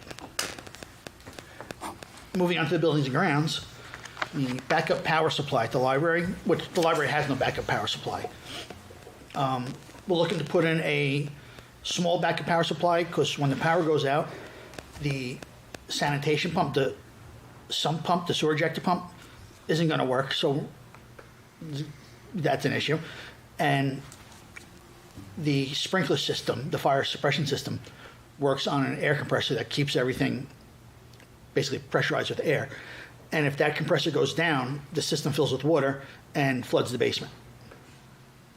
Ask me how I know. So we're looking to have that replaced, and that would be about $12,000. So the estimates go. The flat roof at the firehouse, anybody that has been up there or inside the building knows that it needs to get replaced. Like most of the roofs in this town, they are long overdue.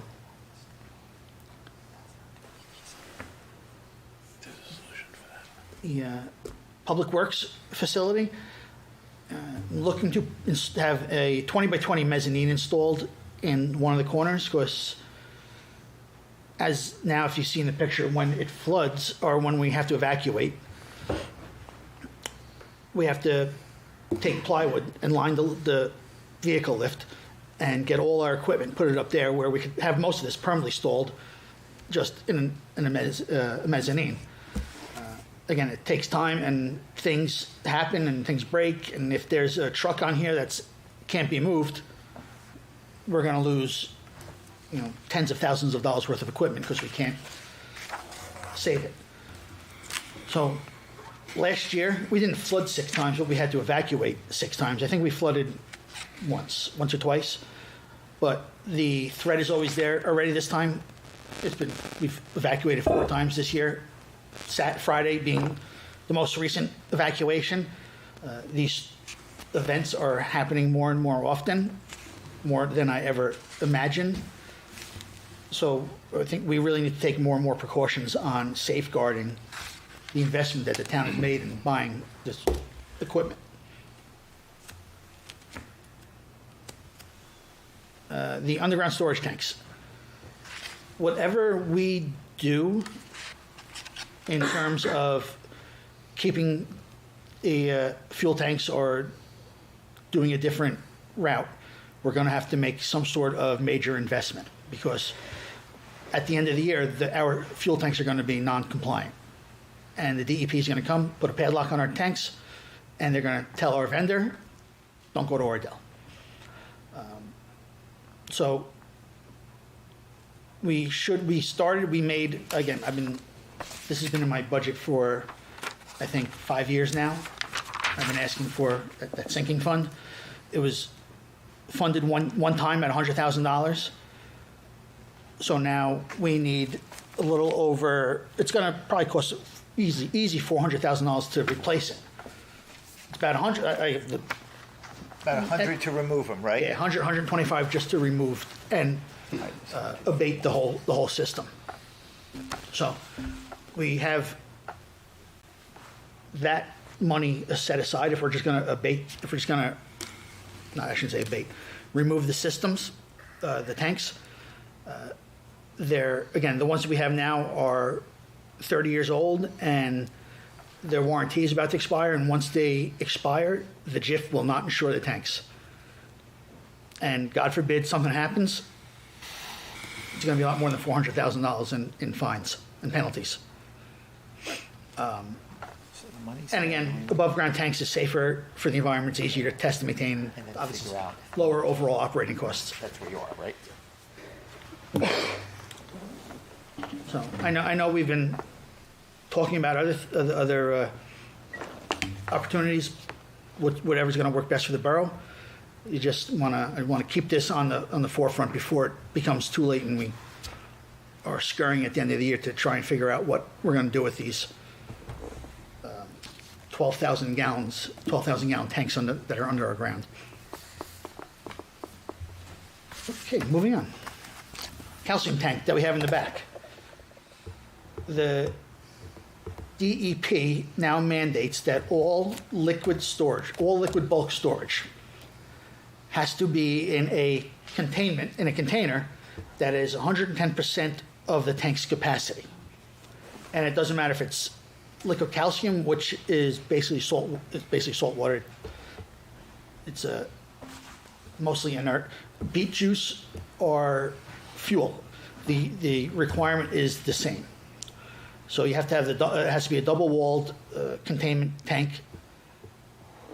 So that needs to get replaced also within 12 months of this year. They've been kind of lenient with it, but it's something we definitely have to get done. And it will affect our Tier A permit, or MS4 stormwater permit too, if we don't do it. We'll be in non-compliance with that. Buildings and grounds project. The LED upgrading of the basketball courts and handball courts. As you can see in some of these pictures, we have a pole missing. We have one pole that is kind of rusted and ugly looking. They're old lights. Some of them are working, some of them aren't working. We've had to run new wiring from one light to the other light because the underground wiring that went under the court broke. And so we have wires strung across just to make it work. Excuse me. There is money in the budget currently from, I think, last year set aside. So my original ask was $50,000. Now it's down to $15,000 to do all 4 basketball lights, the 2 handball lights, and the new lighting. Because Public Service has a grant program where you pay dollars, like cents on the dollar for the lighting, and it's it's not a reimbursement. They just take the money off and right from the seller, and then our electrician would install them. But it was only a couple $100 for all 6 lights through this PSE&G grant. I know Emerson did it. Emerson used it, and we're happy about it. So, Dan, does that include the timer that we talked about? That will include the timer, yes. The remote timer. Right. Again, this is now we're going into my kind of annual asks. The restrooms in the different borough buildings need to be updated, whether it is a full renovation or just replacing the fixtures, because most of them are not hands-free, and I think we all agree that we should be moving towards hands-free fixtures. So, again, this is my ask every year, so we could start doing that wherever, whether it's the firehouse or the town hall, one DPAC. Luckily, the DPW has had their bathrooms redone because we get flooded out so often. We pretty much made the whole thing waterproof. Again, just showing another picture of the restroom and some of the conditions. Building grounds repairs, borough building repairs. Looking at this building, when you walk in, you can tell that it is in need of some repairs. But it's not the only one. This is the wall of one of our pump stations on the right, the brick wall, the tan wall on the left, rather. That is one of our sanitary pump stations, and the one on the picture on the left, on the right, rather, is the storage shed at DPAC, which needs a new roof. The list can go on and on. We did a couple years ago, we did a complete inventory of all the borough buildings and their conditions, and priced all that out, but that's probably about 5 years ago now. So again, if we just get a little money every year, little being relative, every year, we could knock these projects out and try and stay on top of things without having to make a major investment one day, like a wall falling down at a pump station.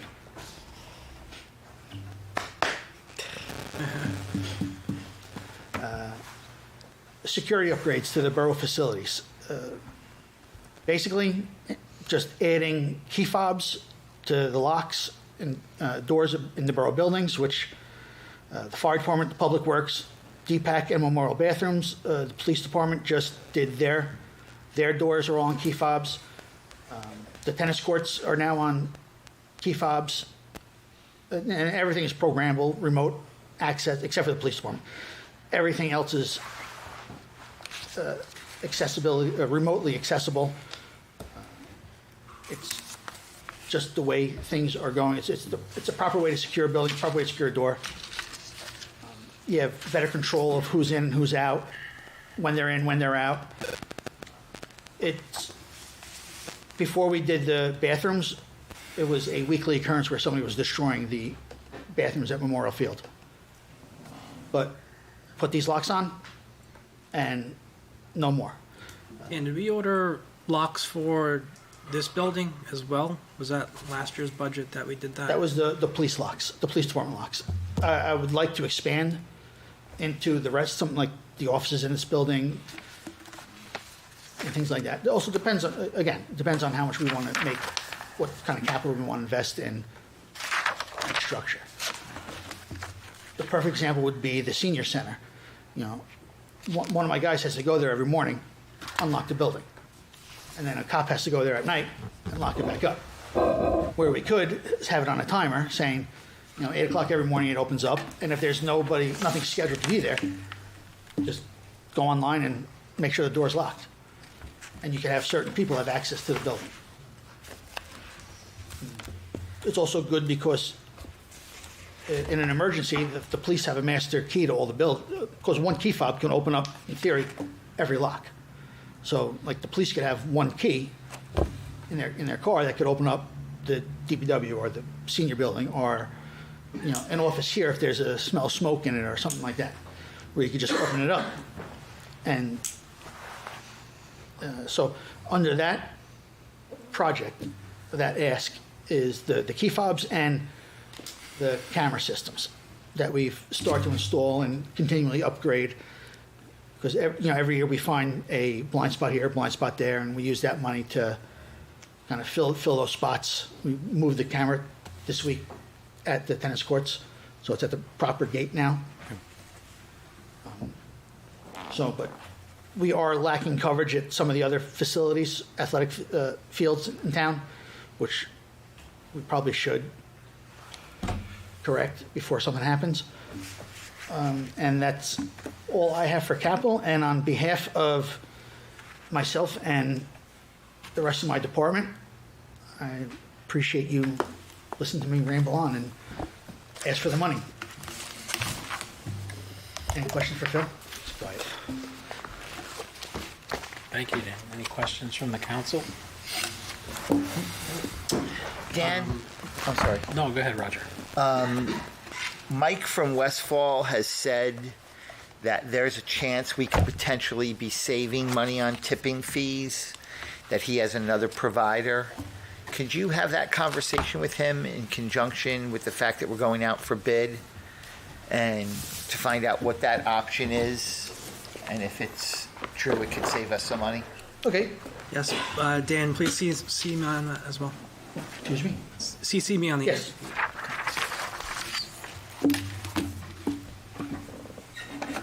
And put Ted on that too, so the whole DPW committee's involved. Dan, if the council has further questions, we'll agree to answer and provide whatever supplemental information is necessary through the administrator. Yeah. Thank you very much. And I'll get you the numbers on the Monday versus Thursday. Okay. Thank you very much. Thank you. Thank you. Appreciate it. And Dave's here for all your storm line questions. Thanks, guys. Thank you. Thank you. 90 and 10, that's one thing. It's 60 and 40. That's another.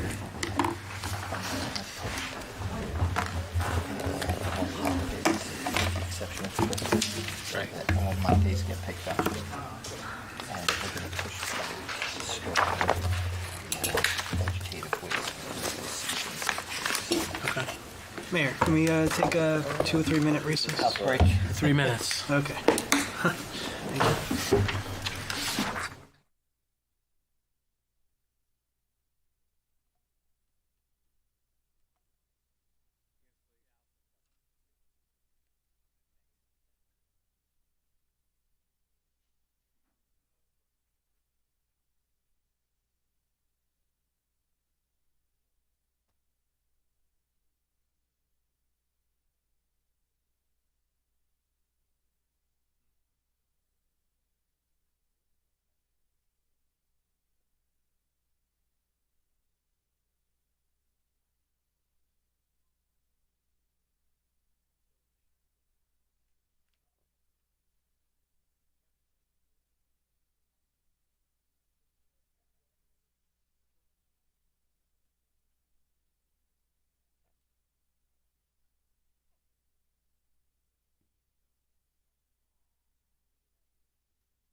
Mrs. DeNicola here make a presentation to the council on the Oradell Arts Fest. Marguerite, if you would, please. Thank you very much. Thank you, Mayor and Council of Oradell, for inviting us to present on the Oradell Arts Fest 2024. I love the new technology. It's great. Okay, so first I'm going to give you a little background on the Oradell Arts Fest. As you know, Oradell participates in Sustainable Jersey, and we're one of 68 certified municipalities in New Jersey. And back in 2019, the Sustainable Jersey Bergen County Hub, they formed a subcommittee to focus on Sustainable Jersey's arts and creative culture actions.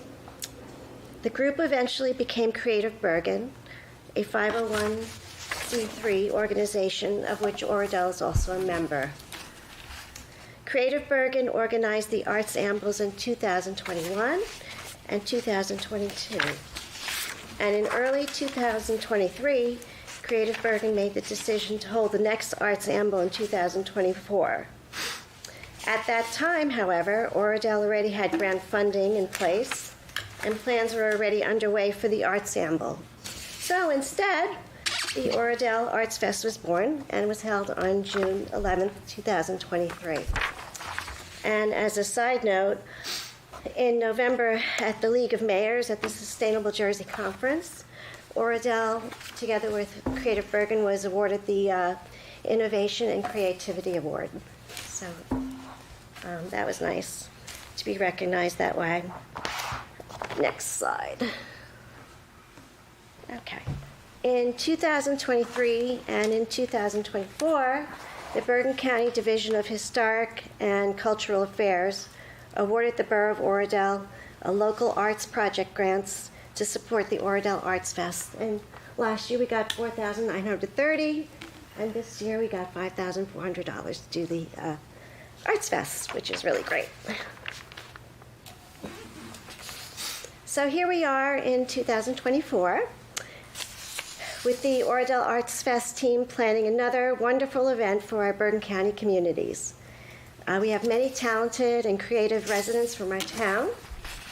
Volunteering, we have the Environmental and Beautification Committee working on it, as well as the Oradell Library. Dates all set, June 9th, 2024. Thank you for approving that at a prior meeting. And this, I'll go back. So that is a template of the flyer that we're going to use this year. There might be some minor updates. We're going to discuss it at our April meeting. So you'll see that all over town. And we started a new email address, a new Facebook account, Instagram, and QR code. Okay, so the Arts Fest is a really wonderful opportunity for local artists to share their talent with the community. And these are folks who wouldn't normally have an opportunity to go to a big show or a table there. Maybe they're working out of their garage or basement, and this might be their first time to really show their art and even sell it. So it's kind of exciting to see these new people get excited about coming to the Arts Fest. And that's one of our main goals. And as you can see, last year's schedule, we had a very wide diversity of artists and performances, and they were held in different venues throughout Oradell. So last year we had an estimated attendance of between 500 and 600 people at all the venues throughout Oradell. So that was a nice turnout. This year we'd also like to use the same locations. The senior building parking lots, Sherrard Park, the post office parking lots, the farmers market, the senior center building, the Oradell Public Library, and we also booked the multipurpose room of the Borough Hall in the event of rain. So we'll kind of have to spread everything out through the different buildings, but hopefully it won't rain. Our big wish is to have a tent over the outdoor performance seating area, if our budget allows, or if somehow we can find a tent somewhere. The outdoor performance area was very, very hot last year in the parking lot, so that was a little bit difficult. So if we could make a tent happen, that would be great. And let's see. Next slide. So I want to share with you some of the pictures of some of the performing artists. And you can see there was a big diversity of performers, and that's not even everybody there. We had local folks from the high school, from local dance studios. We had All the World's a Stage, Ballet Arts. We had Center for Modern Dance Education with the African Drum Circle and Dancing. And we even had Pickles and Cream, a punk rock band, to close out the event. That was fun. And we also had visual artists. These are local folks. Oradell, some were outside. And then we had the Senior Center as an art gallery. And we had Thomas O'Meara. He is a young autistic man, and he presented his artwork, which was really great. He had a little art gallery. And we also had artwork from students at Oradell Public School on display. So that was very nice. And then we also had a writer's corner, and that featured local writers from Oradell and neighboring communities. And that's not everybody. We had 6 or 7. And we also had writers at the library. So they enjoyed talking about their books and selling them, and it was nice. We also had arts and crafts tables where kids and families could create their original artwork, and that was inspired by famous artists from around the world. So they made artwork based on Picasso and Faith Ringgold and Frida Kahlo.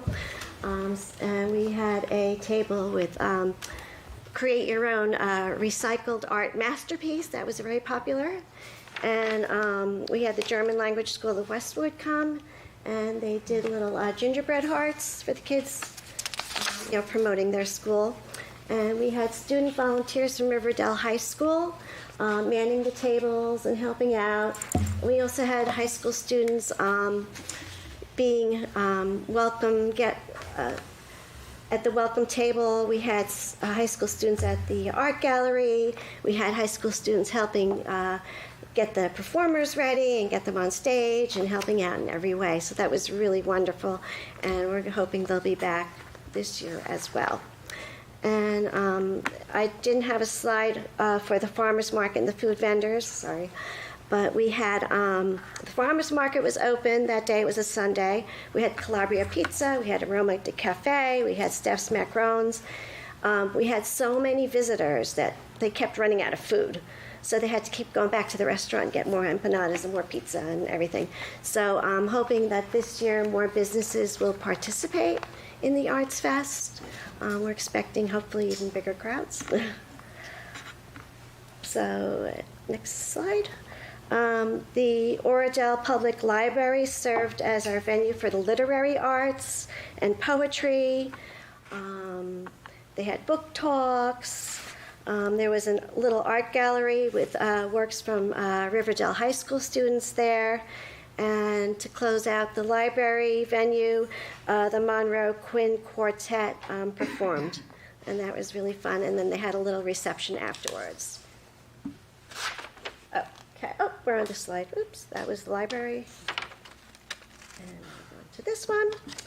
So, to make the Oradell Arts Fest 2024 a success this year, we're seeking the continued support of the borough. We're looking for local artists and volunteers.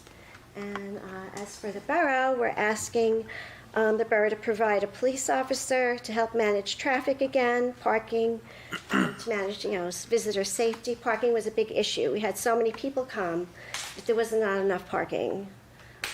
People were scrambling to park because people came from out of town also. It's a Bergen County funded event, so it was advertised on different websites. We'd also like a crossing guard at the corner of Kinderkamak and Oradell Avenue on that corner, because people park at that parking lot and walk across, or they go back to the library to see venues there. So that, that would be great if we could have a crossing guard again there.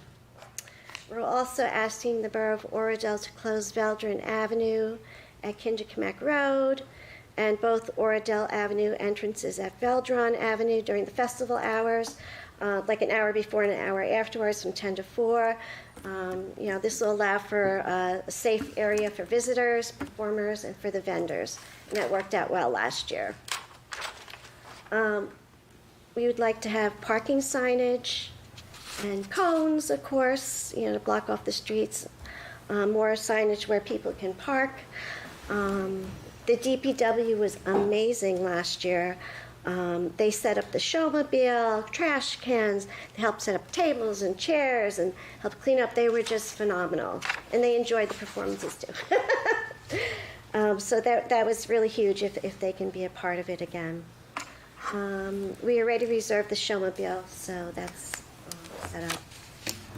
We also wish to hang up banners this year again. Last year we hung them up at the gazebos, the tennis courts, at the library. If there's anywhere else that you think would be appropriate, we'll order enough banners for that. And the concept of the banners will be very similar to last year's, because people recognize the branding and the logo, so we don't want to change too much on that. We're also asking the borough to help promote the event on the electronic message boards, on the borough websites, on any other social media sites that we may feel would be appropriate.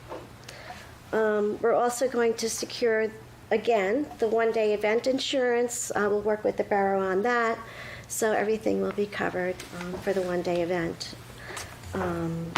So I hope that everyone will save the date for the Oradell Arts Fest 2024. And if anyone would like to participate or volunteer, go to Oradell Arts on Facebook or Instagram, or oradellarts@gmail.com. We hope to see you all there, and thank you very much for your time and your continued support of the arts. Thank you. Thank you. Thank you. Any questions? I loved the dancing last year. My kid loved it. So. Good. Yeah, we have several artists there already asking when it's happening again, and they want to come back. We're getting emails and from performers also. So thank you very much for the borough's support on this. Thank you. Thank you. Okay, thank you. I guess I can exit out, right? Thank you very much. Thank you, Marguerite. Discussion items. I'm going to try and be very efficient in our discussion at this point. Some of these are really mentioned, and the backup material is here. It requires further action in some instances on the part of the ordinance committee, so I think we've discussed the topic. We can look at the backup documentation. If we have comments as it pertains to ordinance, we can forward those to Council President Carnival for consideration with the ordinance committee. But we don't have to go through every single detail here other than the broad topic. So the first one is real estate advisory consultant. I asked to put this on so we can have a brief discussion about whether or not we have a need for somebody like this in helping us evaluate whether or not we're going to do an acquisition, fair market value of that is. We have Councilman Tashjian here, but he's here as a councilman and not here as the borough's realtor. So it's unfair to put that burden on him, but I think he'd be a great person to help us liaise with a consultant like this.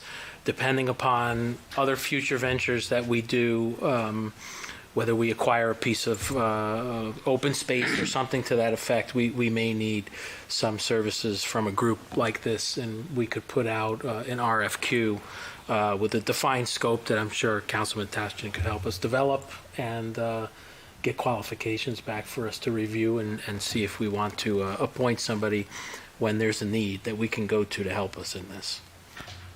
I'm okay with it. Roger? Yeah. Okay. All right.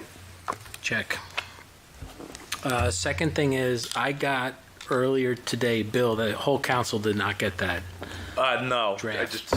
My assistant just sent it to you at this point. But. So I'm going to blame my root canal that I didn't get it out from the borough attorney who sent it over to me. But if you can send that to the rest of the council. Tomorrow. Yep. Yep. I thought it'd be prudent that as we go through and we honor different sons and daughters of Oradell and mayors and so forth with the honor of having streets or fields or facilities or rooms or whatever named in their honor, that it would be a prudent thing for us as a council to adopt a policy by which that's broad brush thing and gives us guidance on how to do that effectively and efficiently, so that it's not something that we're figuring out what to do when it comes up, but it's something that's applied fairly across the board. I know there was a proposal for Mayor DiDio in December. I believe the council still has yet to investigate something to do to honor Mayor Murray's tenure. But again, moving forward, there have been other discussions, even when I was on the council in the past, about naming the tennis courts after somebody. So I think that this comes up enough that we should, as a council, craft a policy that we can adopt for our use and ease going forward. Would that be a policy adopted via ordinance or just being an ordinance? Right. Okay, so if you can send that to everybody, Bill. Yeah, and what I sent may be a little overkill for a municipality the size of Oradell, so no pride in authorship. Just, if it's too much, let me know. I can dial it down a little bit, but it's one we've used in other municipalities. Perfect. Ted, Little League requests? Sure. So the Little League has requested that Church Street, kind of where the drop-off lane is for OPS, up to Prospect and then towards Ridgewood to basically Center, be closed for their opening day around 8:30, and then basically be open by 12:30. They are doing opening day, and they would like to do some type of, wouldn't say formal march, but have all the participants march. They'd gather at the drop-off lane and then walk up and almost do a procession on Memorial Field like the kids normally do at Halloween. They're going to have some food trucks. There's going to be some needs, obviously, from public safety, police, as well as DPW. So I actually, looks like Laura had submitted to all of you the full plan. I think we should just look over it. They're open to being amenable. They're not like this has to be closed. I spoke to the president earlier today, and they just want to make it memorable. Obviously, the festivities would then end on Memorial as well as Mulek. They're going to have, I think, 2 food trucks. And then from there, they'll obviously, things could open up. My feeling is Church Street could open up once the parade and everyone's on the field. It's really just the section between Church and Center on Prospect that would have to be closed. So, What's the duration of time that would have to be closed for? 8:30 to 12:30. Well, is there more than a parade going on, or Well, they're going to have, festivities and games and whatnot.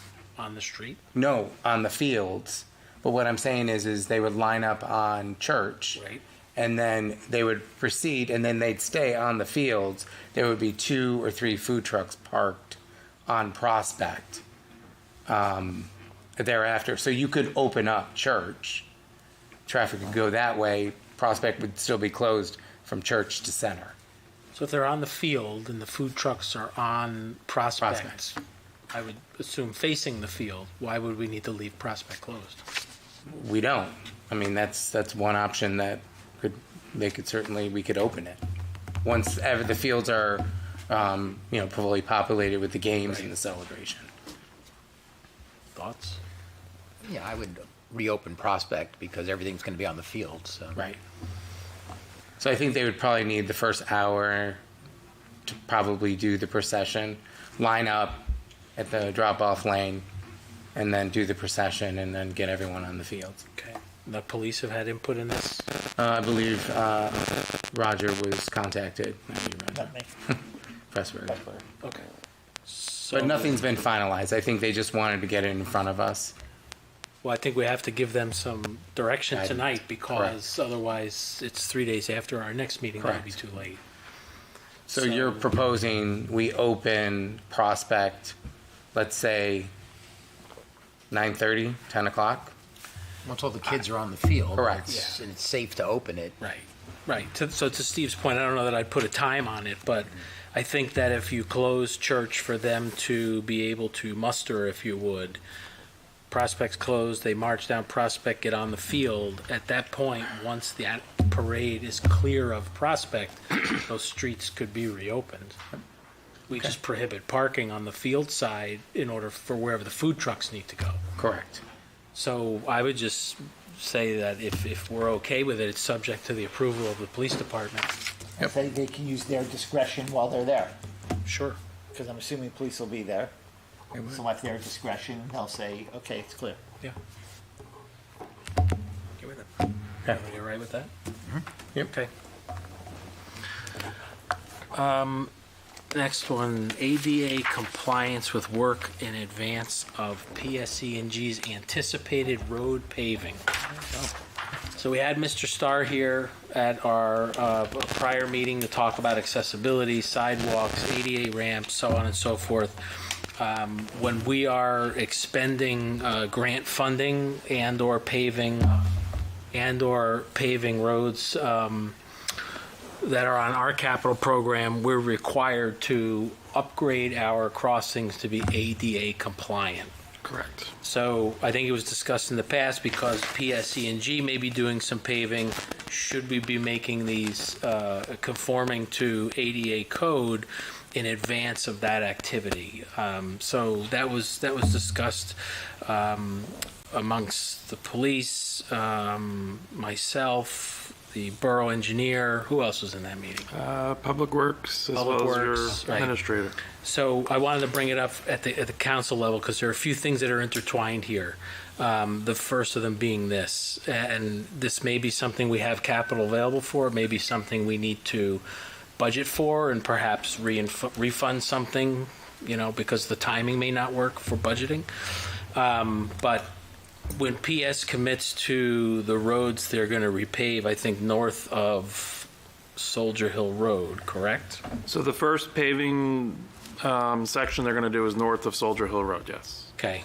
So I would recommend that we should consider, even though because we're not paving, we may not be required to enact those ADA upgrades, that we do that. We do it ahead of the paving. We bid it, however we're going to get the price, co-op bid or otherwise, that we voluntarily and in good faith go in and make those improvements where there are crossings and drop curbs. We're not looking to reinvent the wheel here. We're just looking to make sure what's there is compliant and done in a way that does not delay the paving in any way, shape, or form. All the intersections. Right. So what we want to try and avoid is having to do this later and then disrupting, which Roger's going to talk about in a minute, with moratoriums on opening roads. We want to try and avoid having to need to do this at a later point in time and disrupt the newly paved surface. So I just think it's good practice. If we're doing it on roads we're doing, why wouldn't we do it in advance of somebody else paving for us? Thoughts? Roger? Yeah, so my comment is, we last year put 500,000 away. This year we'll be looking to put 600,000 away for asphalt. And my concern will be with the amount of roads that PSE&G is doing, that if we start tapping into that 1.1 for concrete, we won't have enough to put our share of the asphalt down. Well, I think to your point, if we already have something there, we could use that to fund this activity, but we just up the 600 to whatever it needs to be to compensate for it. Yeah. And the goal is to realize all the paving. Yeah, I agree. But do this, which has not been contemplated for so far in the process. And I think, if the borough's going to partake in paving the roadways, I mean, it's pretty clear cut. At that point, the ramps have to be upgraded. It's not a matter of do we have to or do we not. Right. You have to upgrade them at that point if we're going to be part of the, the road work that we're doing. Just to give you an understanding, just as far as the order of magnitude, as far as the cost for everything, I mean, we quickly ran some numbers on our end, including soft costs. You're looking at about $170,000 to do the concrete ramp, the ramps, just north of. So that would include really what PSE&G has as phase 1 and 2 and 3. So I know the mayor mentioned just the north part of Soldier Hill. That section over there, the northern part, there's more sidewalks and more ADA ramps in that section.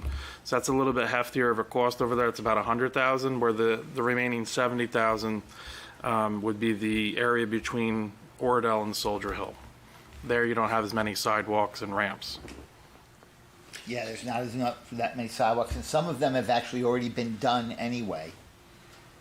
So that's the good news. Like Prospect was done when we paved Prospect. Correct. So, and when we did our numbers, we factored in the ones that were done and the ones that weren't done. Yeah. And then that price also negates, I know Midland was part of our DOT grant, so we didn't incorporate anything from Midland as well. But So I think the goal is to get out in advance of what they're going to do in the very near future, but then also be ahead, if not way ahead, of the remainder of the work that we're going to undertake when that comes to fruition. Yeah, I mean, I would envision. So it's bid is one thing. Yeah, I would do it all in one shot, especially given the fact that the bulk of it's really your first part, which they're going to look to hit the road, in short order. I mean, we can delay things if need be to make it accommodate for us. Okay. But obviously, we know the road conditions over there, it's kind of a war zone. yeah, I mean, really the good news is if it is delayed, that's good news for everybody. The longer that stuff gets to settle, the better. But, so you think, what, would you say 130? 170. 170. So you can quantify the scope for that and send that to the borough administrator so that we can get DPW and whoever needs to take a look at that, sign off on it and get it moving? Yeah. However you want to do it. If you want to go out for public bid or what your... whatever's the most economical option for us to pursue. Yeah, I would say go out for public bid. Okay. And I'm not sure if there's any co-ops for the concrete work.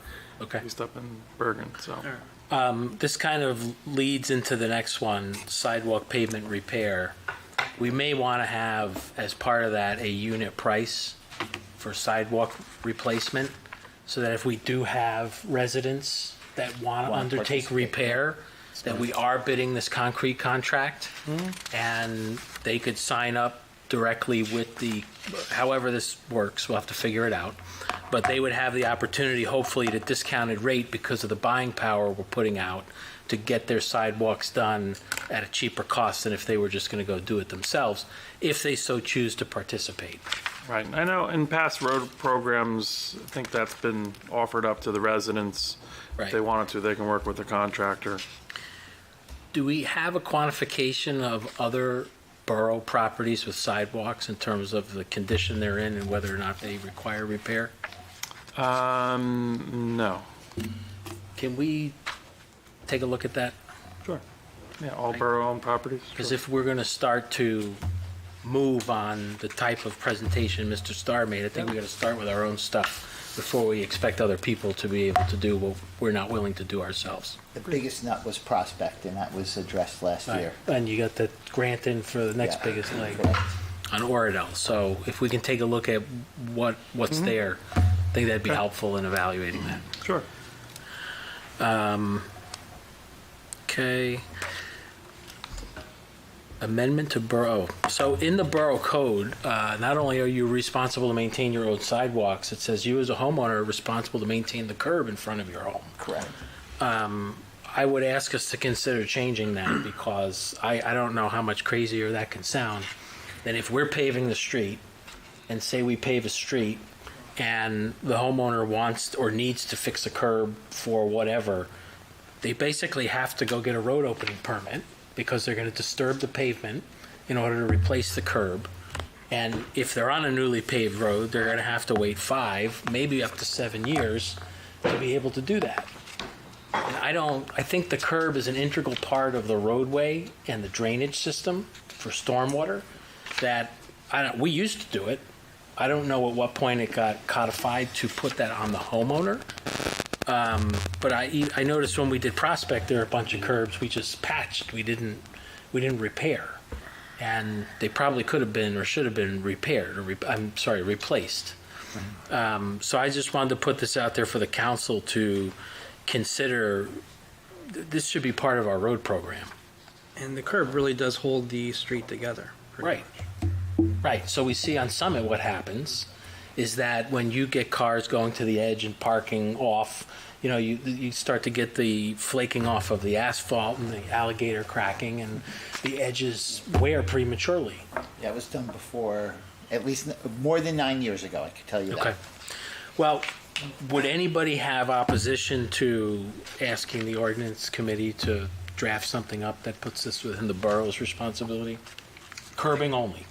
No, I would support that 100%. Yeah. Yeah, okay. All right, thank you. Roger, next one's all you. So we currently have a 5-year moratorium that I'm asking to move to a 7-year moratorium. As you've heard the numbers that we're talking about, it's amongst the largest expense that we do in our capital budget on a regular basis. And adding those 2 more years would be significant in extending the life of our roads. You know, I think we had calced out that it would take 22 years at our current pace to replace all the roads. So asking them to be protected for roughly a third of that time, I don't believe is an unreasonable request. So I'm asking for support to up the 5 to 7. And you say this would save us funds long-term with the borough? I believe so. You know, fundamentally, it would make sense. I think fundamentally it ensures quality of life related issues. Correct. Because you're not driving down a street full of potholes on year 6. I would be supportive of it if we adopted one thing in our DPW road maintenance. I think we have to, whether it's outsourced or we do it internally, maintain these roads, right? That involves crack sealing. Which we do every year as a part of our road program. So I've only seen crack sealing done once It's definitely on Oradell Avenue. That's definitely not true. And, So that's done by Mayor, contract? it has been usually incorporated into our road program as part of the bid process. I think it's either 50,000 Yeah, is what's $50,000 to factored into $60,000 it. a year we do on crack sealing. We haven't done it, well, really, it's probably been 2 years that it hasn't been done. Last year, we ended up skipping over the capital road program because of PSC&G coming in and doing the section. They notified us after we went out to bid that they were going to replace the gas main. And then the year prior, I think we skipped the road program just for funding purposes, for budgeting purposes. And Mayor, we're also filling in potholes. That was part of my report tonight, is that I think we're doing like 6 tons of pothole repair, average rate per month. Right. So I think the crack filling helps us prevent having to do all that work with potholes. It's inevitable you have to do pothole repair. But I think it's a really simple task that we've not consistently undertaken, that if we put a little more focus on, could take your 7 years, even then some, going forward. So what is the appeal process for a resident who needs to open up the road? There is a process that allows for that. For new construction, leaks, a sewer break, they're able to do it. It comes through the building department, and in some cases it comes to the mayor and council, but in emergency it goes to the building department. Yeah, I remember a number of years back, I think for Amarillo, somebody came before the governing body with a request. And we denied it because we had delivered certified letters, etc. Correct.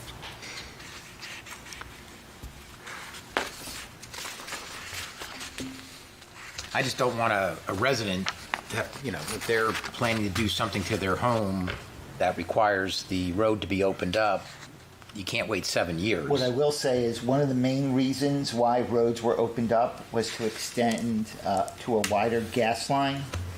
This main changeover will not require that for any homeowner. Do you think there'd be less of a reason for a resident? Significantly Okay, less that's of good a to hear. reason because of the pressurization and the changing of all the meters that's going on right now. Okay, good. Well, I think you just have to keep in mind, obviously, the water company has their stuff, their upgrading work that they're doing as well. But typically when we have our road programs, you know, they're all notified, and they've even been notified about the PSC&G work that they're looking to do. So they're alerted of that and advised to move forward if there are infrastructure improvements.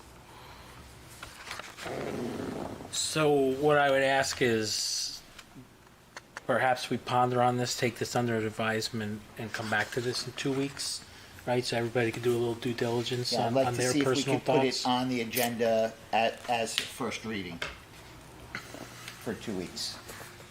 That's, you guys just said two different things. You Yeah, said and I'm saying to Jimmy, that's what I'd like to see. What does the council feel? I'd like to educate myself more instead of having it in 2 weeks as a, 'cause, I mean, basically then we're making the decision tonight that we're doing it. Well, no, because you'd have a first reading and then you'd have a final reading, so it's really 6 weeks out. I'm saying the council would be, if you're gonna, in 2 weeks, do a first reading, the council has said we're supportive of doing this. So, I mean, unless the majority, I mean, we have 2 members that aren't here, unless majority. So why don't we do this? We've heard the pitch. I don't think anybody fundamentally disagrees with the theory. However, we want to see how that may have ancillary effects, pro or con. And we do have 2 members that are absent who most likely may agree with this. Why don't we allow the time between now and next meeting, if everybody seems to be in agreement and we could draft something, that we would move to do that. But if any one of us felt that they needed more time, then we would take that extra for 2 weeks to be able to have whatever needs to be done to satisfy everybody to move forward as a. So you want the document prepared for potential introduction in 2 weeks? No, I'm saying, I think any one of us would take a couple of days and look and figure out what we feel from reading the ordinance and perhaps talking to Dave or talking to Steve Depkin or, however that may have effect. If for some reason we say, yep, everybody thinks this is a great idea, we could move ahead and draft a document. If we don't, we're not going to have a document at the next meeting. Okay. I don't know whether there's other aspects to the ordinance that would have to be adjusted other than the number changing from 5 to 7. I don't believe so. It really is that simple because it has all the components of if you're opening X square feet, this is what you have to do. Here are the reasons why you can open it up. Here's when you have to go to the mayor and council. None of that you feel will change? None of that will change other than just the amount of time.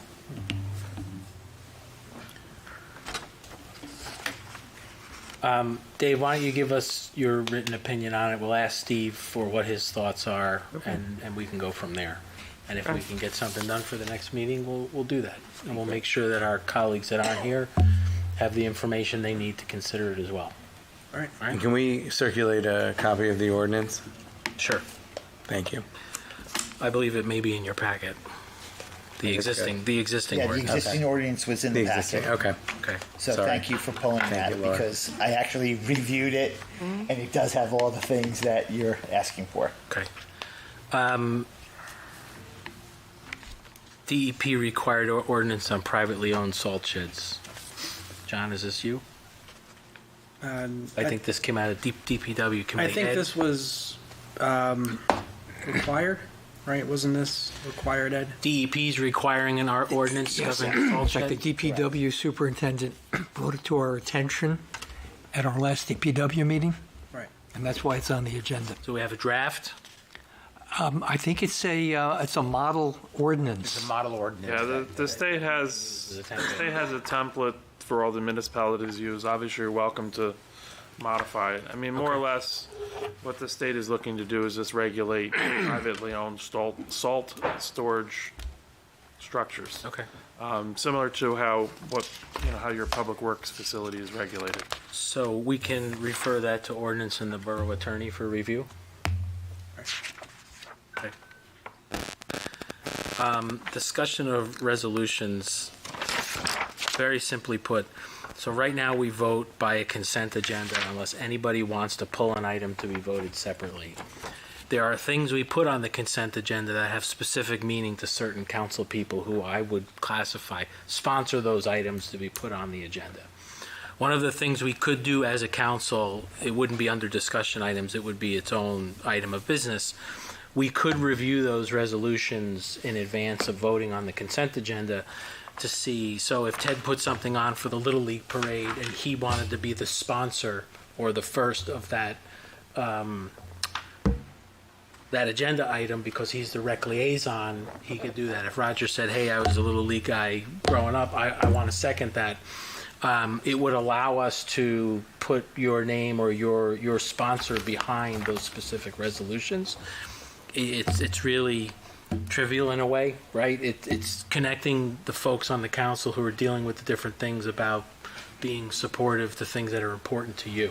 Totally optional thing we could do. We don't have to decide tonight. We can think about it and talk about it in the future. And of course, some resolutions won't have a sponsor, because they're just... Yeah, or some, if we appoint somebody, we could do it as a body of the whole. Everybody's in support of it. Okay.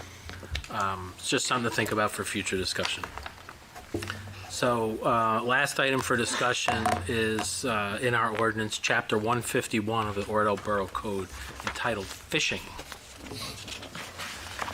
So, I remember as a kid, you used to not be able to fish from the Oradell Avenue Bridge because it was a real fiasco down there. People weren't cleaning up after themselves, fishing line everywhere.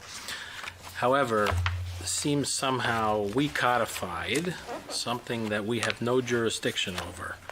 If I can find it, bear with me. And I can remember when you could fish from the bridge. 100%.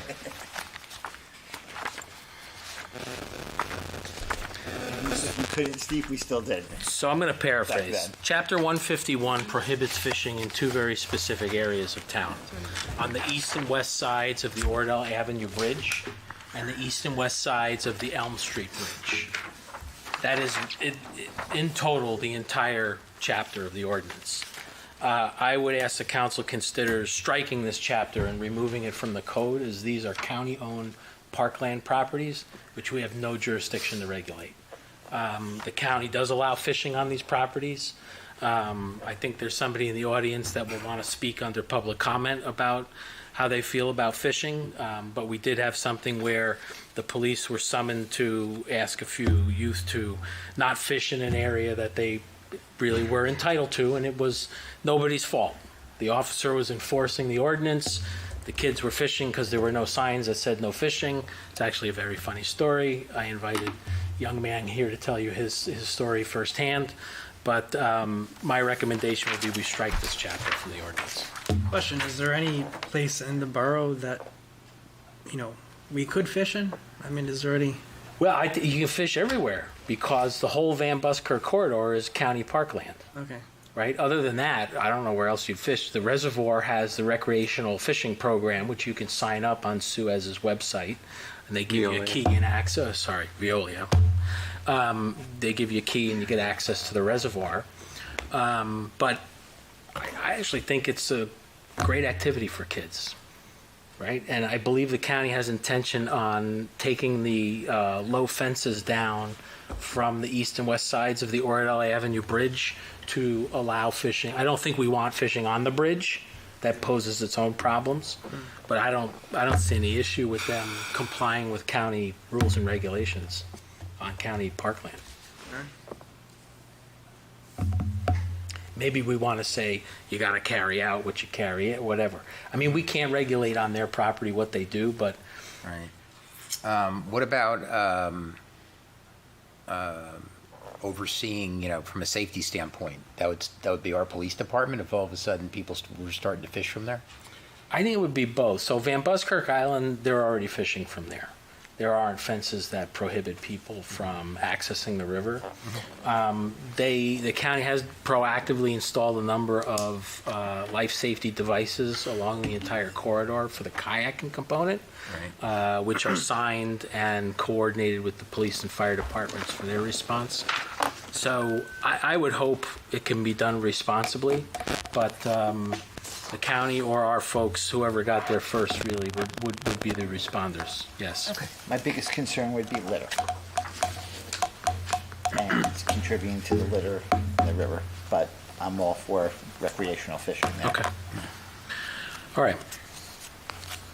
So moving forward, we have any old business? Mayor, I have one item. Basically, as I mentioned, I think a couple of sessions ago, we may need another budget date to, for a budget review. Tonight took a while. We only covered 2 departments in 2 hours. I'm wondering if we can maybe have a date where, barring weekends, maybe we can do it on a weekday at a special session. So maybe we start at like 6:30 on, and no work session, no Yes. mayor and council, consent agenda, and just go through the budget. Point taken. So a couple of us were talking in the break that I think we need to tighten up how the presentations are put together, and focusing on the programmatic issues and the dollars and cents in terms of the change that we're considering. And in speaking with the borough administrator, he was asking for another date today. I think we should get that wrapped up tomorrow. Okay. But point taken. I think we may need an off Tuesday scheduled day to finish the budget. Okay. So I have one item, Mayor. I was asked by Nick Basink regarding a 2023 approved capital item. So I just wanted to understand how that works. I was hoping Katie was going to be here tonight, but from what I understand, we approved a capital item in 2023, and Nick put in a request to purchase that item, and he was told that it needs to be reviewed, and I'm just wondering what it needs to be reviewed for, since it's an approved capital expense. I think there was just some coordination that wanted to be had with the technology committee that's doing a full review of the borough's technology needs and capabilities. And I would just say, we agreed with Councilwoman Schoenberg that we would go ahead for the 2023 expense. Okay. So I don't understand why it's still an issue. It was communicated back. Yeah, I think there was just some overlook on the 23 has been approved. Yeah, He can go ahead. Okay. I think there was just some overlook on the clarification, as it was brought up in the DPW meeting momentarily to discuss in technology committee. Okay. But we're confused as to what that item was. Okay. Okay, so then check that box. Taken care of. Thank you. Perfect. Any new business? Seeing none, I'll open the meeting to the public. Each speaker shall have one turn and not exceed 5 minutes. Please identify yourself at the microphone and remain courteous. Do you want to let the young man go first so he can get home to bed? Oh, no, I didn't see you. Sorry. Hello, my name is James Koth, and I was thinking, as Mayor Koth said, then we should be allowed to fish on county property and by the reservoir, and when you go down the jogging line where the center blocks are, big ones, you should be, I don't know if you aren't allowed to fish there or you are. It's just, I'm just clarifying, are you allowed to fish there or are you not? I'm not sure exactly where you're talking about, but we can figure it out, James. Okay. Whatever the county's rules are for fishing, you and your friends have to follow there. Okay. But fishing's important to you and your buddies, right? You got a whole group that go fishing? Yeah. And what do you like about fishing? We like just doing it for fun. Sometimes we catch something, sometimes we don't. And it gets you what? Out of the house, off the your- TV. It's a very good activity for children to do. Okay. Gets you some fresh air.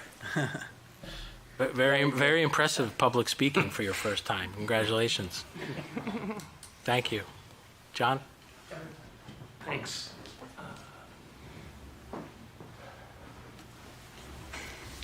Hi, John Plachinsky, live at 335 Maple Avenue. This is kind of a follow-up to meeting with you folks 2 weeks ago. I realized after that meeting that I actually hadn't been on site at the train station since pre-COVID. I live a block away. So this morning I rectified that. I went to the train station, I did a walkthrough, I took pictures, and here's what's changed in the 4 years since I last was on site. There is no primer or paint protection on any of the external surfaces now. None on the walls, none on the floors, none on the supports holding up the porch roof and the carport roof. What I also noticed as a change is the porch floors are now starting to bow, and they have multiple soft spots. So when you walk across the floor, you can feel it, those spots, as you're stepping on the floor. Not good. The other thing I noticed, which is probably the most alarming change, is those external supports that are holding up the massive weight of the roof and have no paint or primer protection are all cracking or splitting. So 8 of the 10 supports could give way any day. And lastly, the steps, which have always been a problem going to the platform, they're completely shot except for one small plank that's been replaced. So here's what I suggest. We need to have an emergency fund right away to fix the issues in the basement that have been brewing for a dozen years, as well as fix these things that I'm talking about now. And we need an annual maintenance budget that will work in supplement to any grant monies we receive, if and when we receive them. And I estimate what this would cost is $25 a year per Oradell household to provide the emergency funds and the annual maintenance budget, which will not only stop the deterioration, but can gradually start to improve the building until and if we get grant monies. You know, Roger, I've seen your house. Your house is immaculate. Steve, I've seen portions of your house through the Zoom sessions. Your house is immaculate. I spend about $10,000 a year maintaining my house. All I'm saying is we need to show the same tender love and care to the train station that we show to our own homes. $25 a year per Oradell household. That's my ask. Thanks. Thank you, John. Other public comment?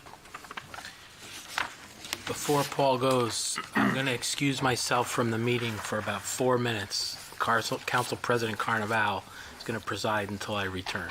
Give me the gavel. Okay. Absolutely. Paul Tsunis.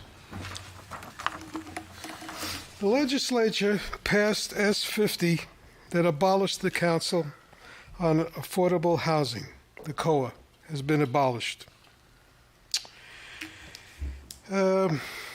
This now brings us to the 4th round of affordable housing obligations. Municipalities and forces us to deal exclusively in the courts.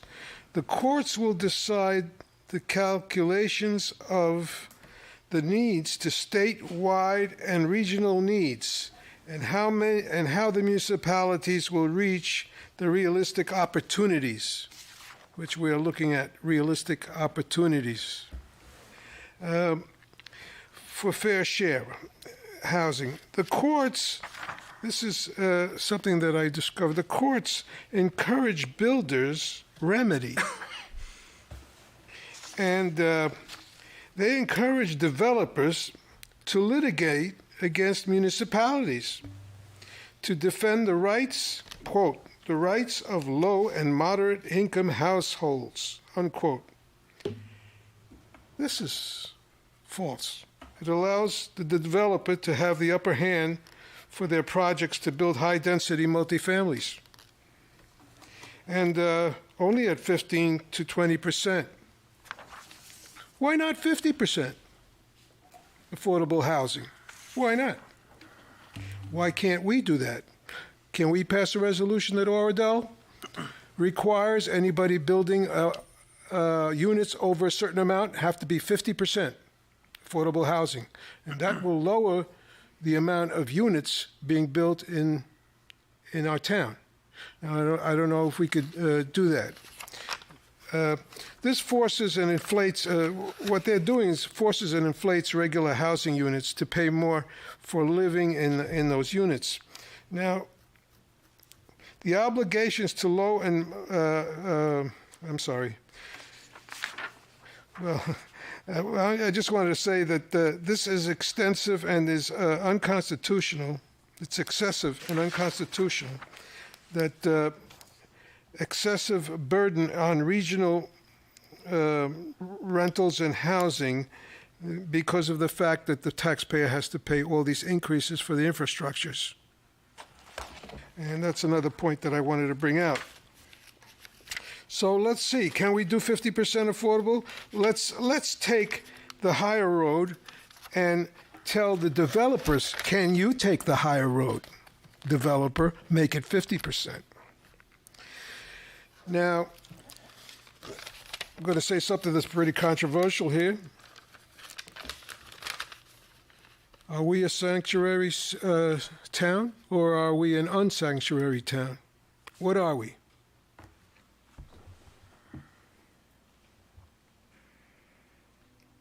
Anybody know? I don't think we have an ordinance for that or any resolution. Okay. I know the state says that the state is sanctuary state, New Jersey. And Murphy put that in. However, I think that we can tell him what we want in our town, and I think we could put it on a referendum. Do we want to be a sanctuary town?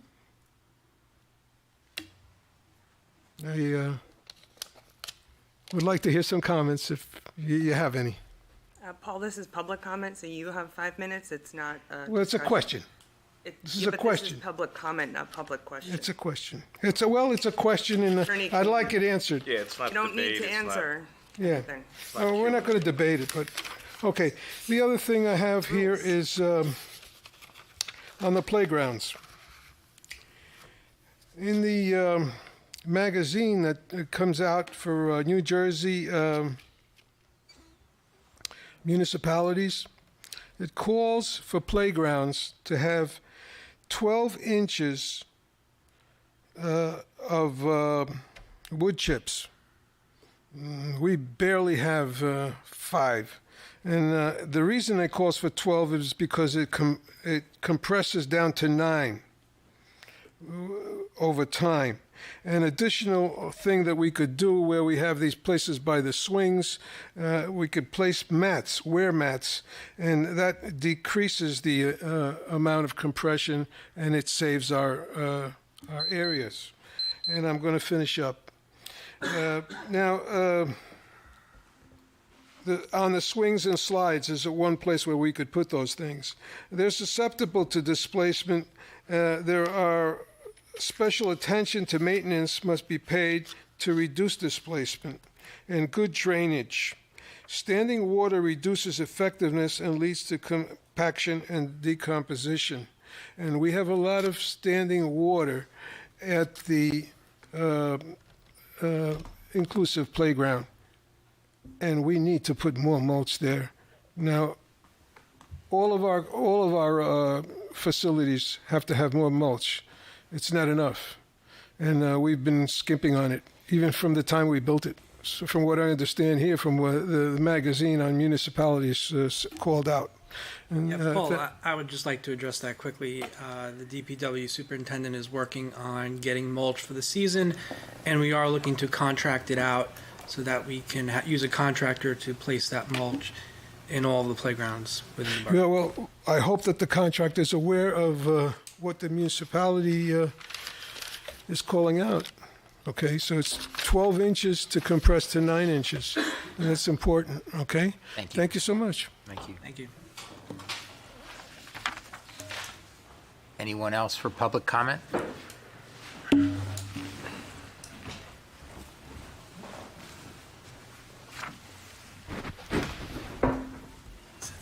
Good evening, Mayor and Council. My name is Daniel Caron, and I live at 545 Summit Ave. I'm here to bring to the Council's attention an urgent water drainage issue on Summit Avenue. I've owned the home since 2019, and in the last 5 years, I've noticed an increasingly problematic water drainage issue on the north side of Summit Ave, closest to Soldier Hill Road, that impacts my property. There are inadequate street drainage systems on the north side of Summit Avenue, including no curbs or storm drains, resulting in the failure to manage runoff from the street. This is leading to the flooding onto my neighbor's property at 551 Summit Avenue that then flows downgrade and floods my property fairly significantly, posing a risk and damage to my home. I'm here to urge the town council to come up with a solution to that problem, as this is really stemming from town water entering my property. To provide some context, we did speak with someone from the town back in 2022 to inquire about potentially adding curbs to alleviate this issue. We were advised at that time that the street could not be touched within 5 years of the road being paved. We were also advised that curbs were at the owner's expense, similar to what we had discussed moments ago. And the issue stems from an area of the property that I do not own. PSE&G has recently started doing work on Summit Avenue and has completed work on the north end, and I anticipate that they will likely be repaving soon. That being said, before any repaving is done, something does need to be done to fix this matter urgently. I do have some slides that I could share if that's something that would be helpful. It does kind of state kind of the situation. Basically, on Summit Avenue, there are storm drains on the south end of Summit Ave, ending at Lotus Avenue. There are no storm drains on the north end beyond that point of Lotus and Summit. Looking at the property itself on 545 Summit and 551 Summit Avenue, there is an old metal barrier that was previously placed along the street in front of the neighboring property, 551, that is now rotted and currently failing to manage any street runoff. The street is pitched and collects water at this point, resulting in water flowing onto the property at 551 Summit and flooding both parts of 551 and 545. Ultimately, that collects and pools over a fairly significant side of my side property, directly adjacent and touching my home, that can be as deep as 3-4 inches on even a marginal rain. So that said, again, I urge the council to consider remedies for this prior to any type of paving that would preclude us from any solutions for the next 5 to 7 What is your years. address again? I'm sorry. 545 Summit Avenue. Okay, 545. You're the third house in, right? Third house right on the curve there. There's a brick home. Yeah.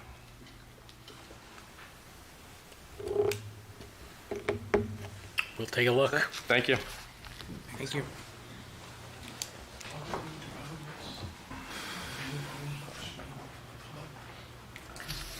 Eileen Jones, Oradell resident. Are you saying I can't ask a question? I have to just make comments right now?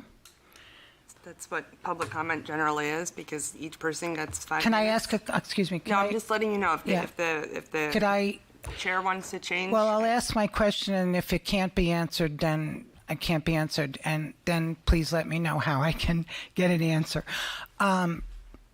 Just talking about the moratorium on the streets that have been paved, do you know, will this affect me moving my drive? Okay, thank you. That was it, I'm done. Thank you. I answered her question. She liked the answer. That was an answer. It was an answer. Sam Tripsis.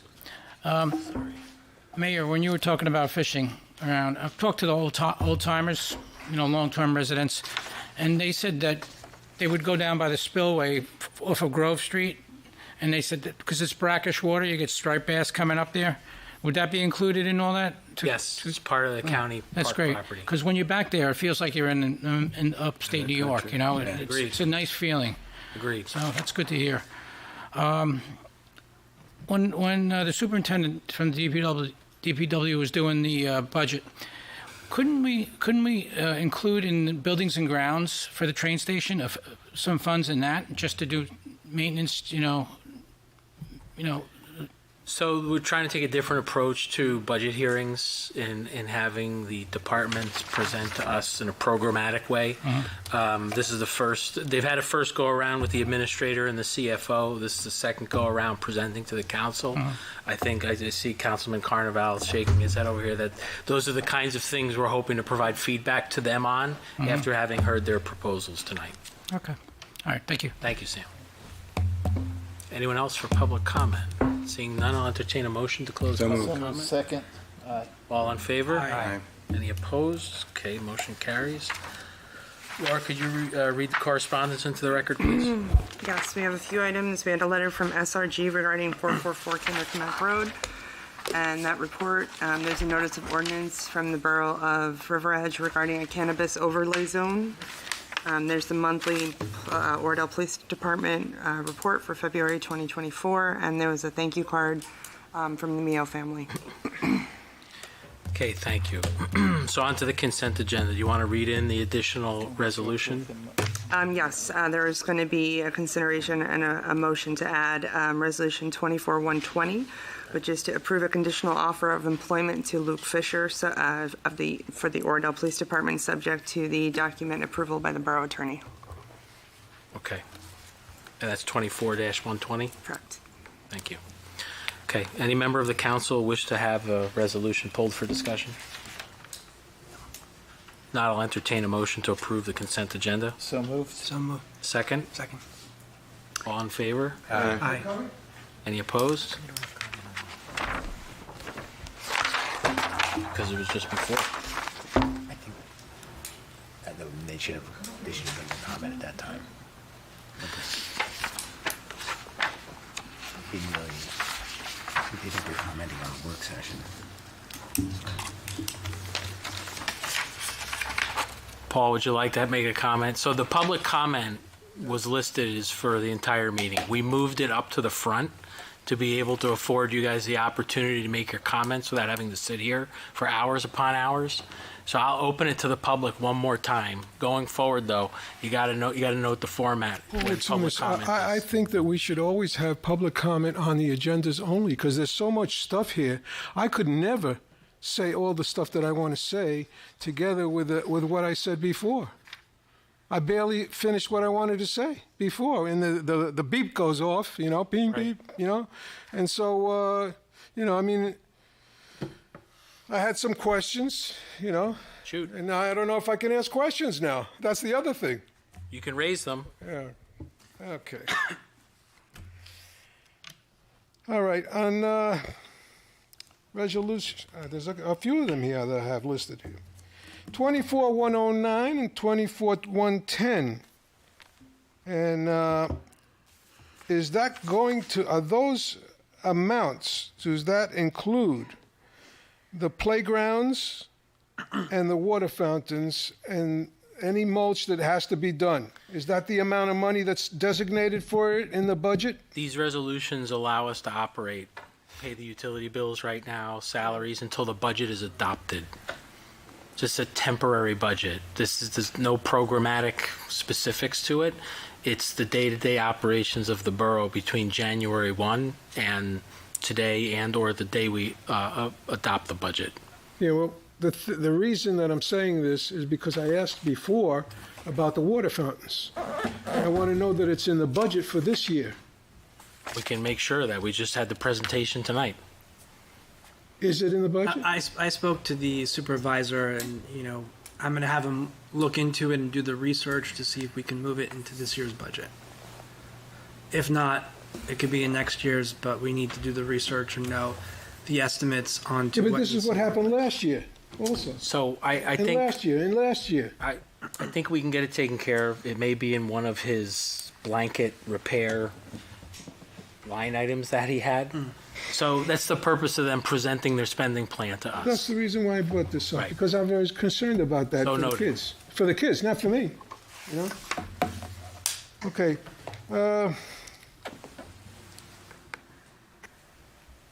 The 24-113 on professional service contract with these lawyers that we had for the 66 Kinderknack Road. Is this the payment for that lawyer, for that, what we did? Has that been paid? Is this to pay that? It's to continue their representation of the borough. It's only to continue the representation. So this is $100,000, I understand. I don't know what the budget And is. it's not specific to one parcel. They represent us for that parcel and for affordable housing representation. So they've already been paid for that then? Well, it's ongoing. Oh, it's part of it. Yeah. Yep. Oh, okay. So just like Mr. Bailey sitting here is our borough counsel, Yes, this gentleman is our specialist counsel with regard to these areas where he's I an understand. I understand. Yeah, good. All right. The other one, well, I'm going to save it for the planning board. So I'll leave it at that. About the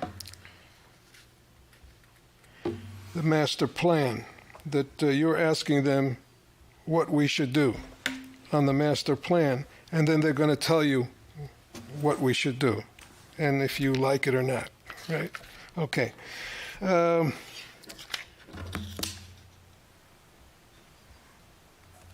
Now this, I don't mean to be picky, but here it is.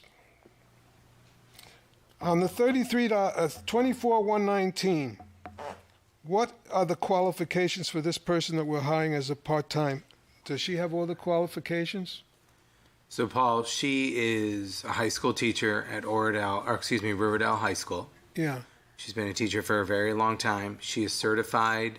She is obviously background checked.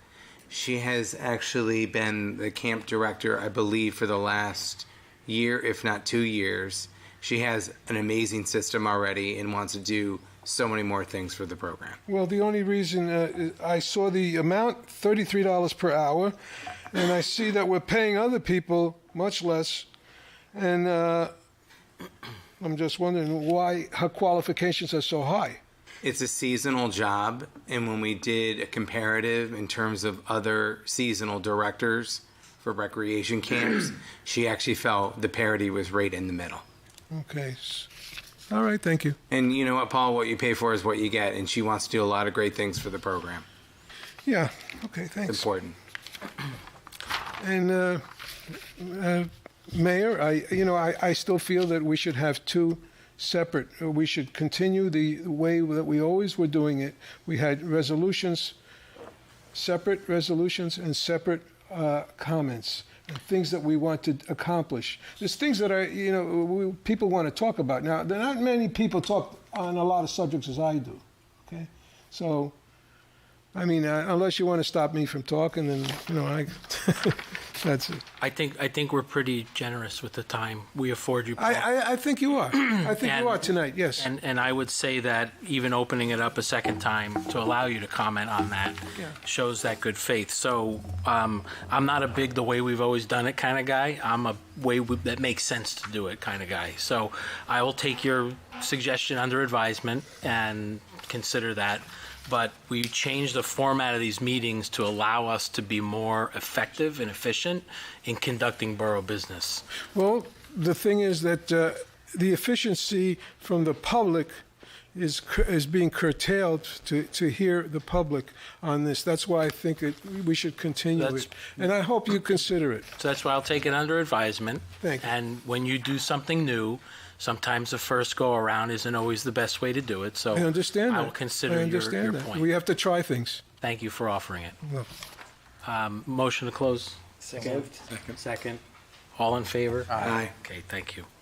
So, I'm sorry? Can I be sarcastic? No. It'll prolong the meeting. Mayor's report. A motion, did we have a motion and a second to approve the consent agenda? We did. Yes. Great. All in favor? Aye. Any opposed? Thank you. Motion carries. Committee reports. I'm going to be very brief. I had a meeting recently. So there are some big programmatic things that the borough has before it that we need to get done, and it needs to get done in a coordinated fashion, touches many different departments and individuals. So I've organized a few focus meetings on specific issues that we've been holding in the mornings with staff from different departments.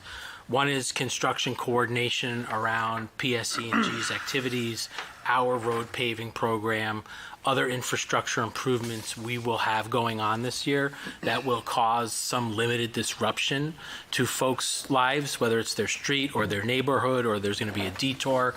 I feel that while there's a tremendous amount of work going on, that as Roger rightfully pointed out to me today, will save the borough millions of dollars in road resurfacing. I think that that's fine, but we need to do a better job of communicating when and where these things are happening to the best of our ability on a day-to-day basis, right? So it does nobody any good to find out, oh, the way I take to get whatever, the road's closed. Now I've got to follow a detour. I'm going to be late. I would have left earlier had I known. So we have a lot of infrastructure work that's going to go on in town this year, and we're going to look to do a better job communicating proactively to the public what's happening, where it's happening, and when it's happening. Secondly, I spoke last meeting about the affordable housing bill in the Senate that was scheduled to be voted on.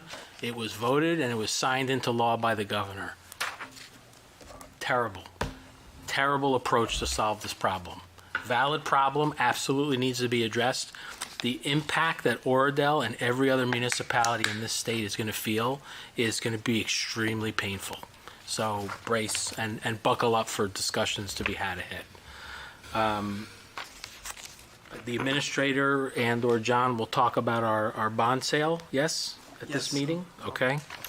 And I want to thank Laura, I want to thank Ted, and I want to thank the residents that came before us to ask us to consider having a Ramadan celebration here at Borough Hall. I think it's one of the quickest things we've ever done as a governing body to pull that together, and that would not have happened without their hard work and contribution to making that done. So I want to say thank you very much.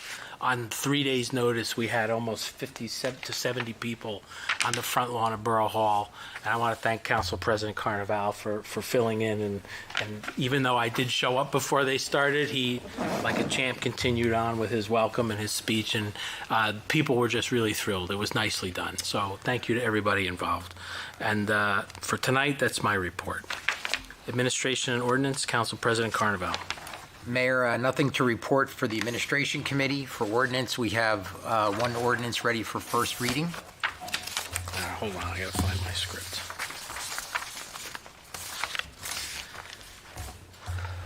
I'll start. Go ahead. Okay. Ordinance number 24-3 is ready for first reading. Will the Borough Clerk read Ordinance 24-3 by title only? An ordinance amending Chapter 115-27 entitled Recreation Fees. I'm sorry, didn't you provide it in? I don't have the exact numbers in front of me, but I believe there was an analysis performed, and it was time to raise the summer rec program fees in anticipation of registration coming in order to offset the cost of the program and be more in tune with market value in the neighborhood. Thank you, Laura. I'd like to make a motion that ordinance number 24-3 be passed on first reading and published in the Monday, April 1st, 2024 edition of the Bergen Record. Second. Thank you. Can we have a roll call, please? Sure. Mr. Carnival? Yes. Mr. Tashian? Yes. Mr. Kern? Yes. Mr. Gullo? Yes. So I'll quickly run through my other items, Mayor. The Planning Board didn't meet this month. Their next meeting will be April 2nd. They have been given a copy of the new sign ordinance, and they will consider it in terms of consistency with the master plan. The Zoning Board met on March 18th, where they approved 3 resolutions of previously approved applications. And the Historical Committee met last evening. They did talk about the state of the train station. I provided them with an update that we were hiring tonight the architectural firm of Clark Canton Hintz, which we did, so I thank everybody for supporting that resolution. And members of the Historical Committee are working with the library, Sam Trips in particular, April 14th at the Oradell Library, 2 to 3 p.m., a program called A Taste of Seltzer History. And it looks like it's going to be a great event where you get to enjoy some egg creams as well as look at the antique seltzer bottles that Sam has collected over the years. So I encourage everybody to attend. And that's my report, Mayor. Thank you, Council President Carnival. Public Safety and Emergency Management. Councilman Gullo, you have a report? I do. Councilman staff? Yes, I do. The Public Safety Committee met with the police officer candidates earlier this month. One candidate will receive his conditional offer following tonight's meeting. I'd like to thank the council for your support. Last week, the assistant principal of Oradell Public School reported a suspicious individual on school grounds who was asked to leave. Oradell police located this individual at 393 Kinderkamack Road, the former Panico building, as a laborer. The individual was advised he was not allowed on school grounds, and the OPD documented his information. He was subsequently relieved of his responsibilities the following day. The committee will work closely with our town schools to review safety measures and identify areas for additional services. A meeting will be proposed with stakeholders in April. The traffic, we will continue to add lit signage at crosswalks and calming measures in town. Oradell and Grant Avenue remain a priority, and we welcome resident input as we find a positive solution. Lastly, as a reminder, with the weather getting warmer, please pay attention to speed limits, no text and driving, bicycle helmets, crosswalks, and overall situational mindfulness. If you see something, say something. Lock your doors and cars. We tend to see an increase in crime as the weather improves. Thank you. Thank you, Councilman Gullo. Library, environmental, beautification, blah, Start blah, with the blah. library. We met on March 13th. As Steve had mentioned, April 14th is the History of Seltzer event. There was some discussion regarding vacation policy and a photograph and video recording policy. And then there was questions about financial disclosures, about where emails were being sent. And I think, Laura, they asked you for some clarity. I sent all that clarification to them Perfect. a while ago. I was just following up on. Thank you. They have to fix it on their own through their own portal. All right, I thank can't you. do it for them. Yeah. Additionally, regarding environmental and beautification, on Sunday, April 7th, they'll be doing a styrofoam collection and bringing it to Ridgefield Park. April 20th will be Earth Day from 9 to 12, and I believe they are requesting permission to use Memorial Field as they have in the past. Does that have to come to the mayor and council for permission for that? To use Memorial Field for Earth Day. I guess it's similar to Arts Fest. How big is the event? I think they've had, a bunch of tables and some vendors. I mean, it's not a huge event, but they will, set up some stuff on Memorial Field. If it's not impacting baseball, I don't see why. I mean, it wouldn't impact. I mean, they've done it every year. Yeah, so. it's usually near the playground. Yeah. Yeah. All right, so you guys can coordinate that? Okay, so no issues? I don't have any issues. So let's just say it's approved. Yeah, that's fine. Okay. We also heard about Arts Fest. The Environmental Beautification is looking for committee members. So if anybody's interested, they can reach out to me or Kathy Drury. And on May 5th, the flowers will be going out. And thank you to the Girl Scouts who will be helping. And of course, they're looking for volunteers also. And that's all I have, Mr. Mayor. Thank you, Councilman Tashjian. We don't have a report for Tracy, right? No. Okay. Councilwoman Schoenberg is absent on business this evening, so we have next is Finance and DPW, Councilman Kern. Yeah, thank you, Mayor. As I mentioned in earlier reports, the Borough of Oradell has bonded for an $8.3 million in general obligations bond. Pleased to report that the bond bidder, the winning bidder, was BNY Mellon Capital Markets LLC, and the overall interest rate bid was 2.66%. That is a great interest rate, especially based on current market conditions.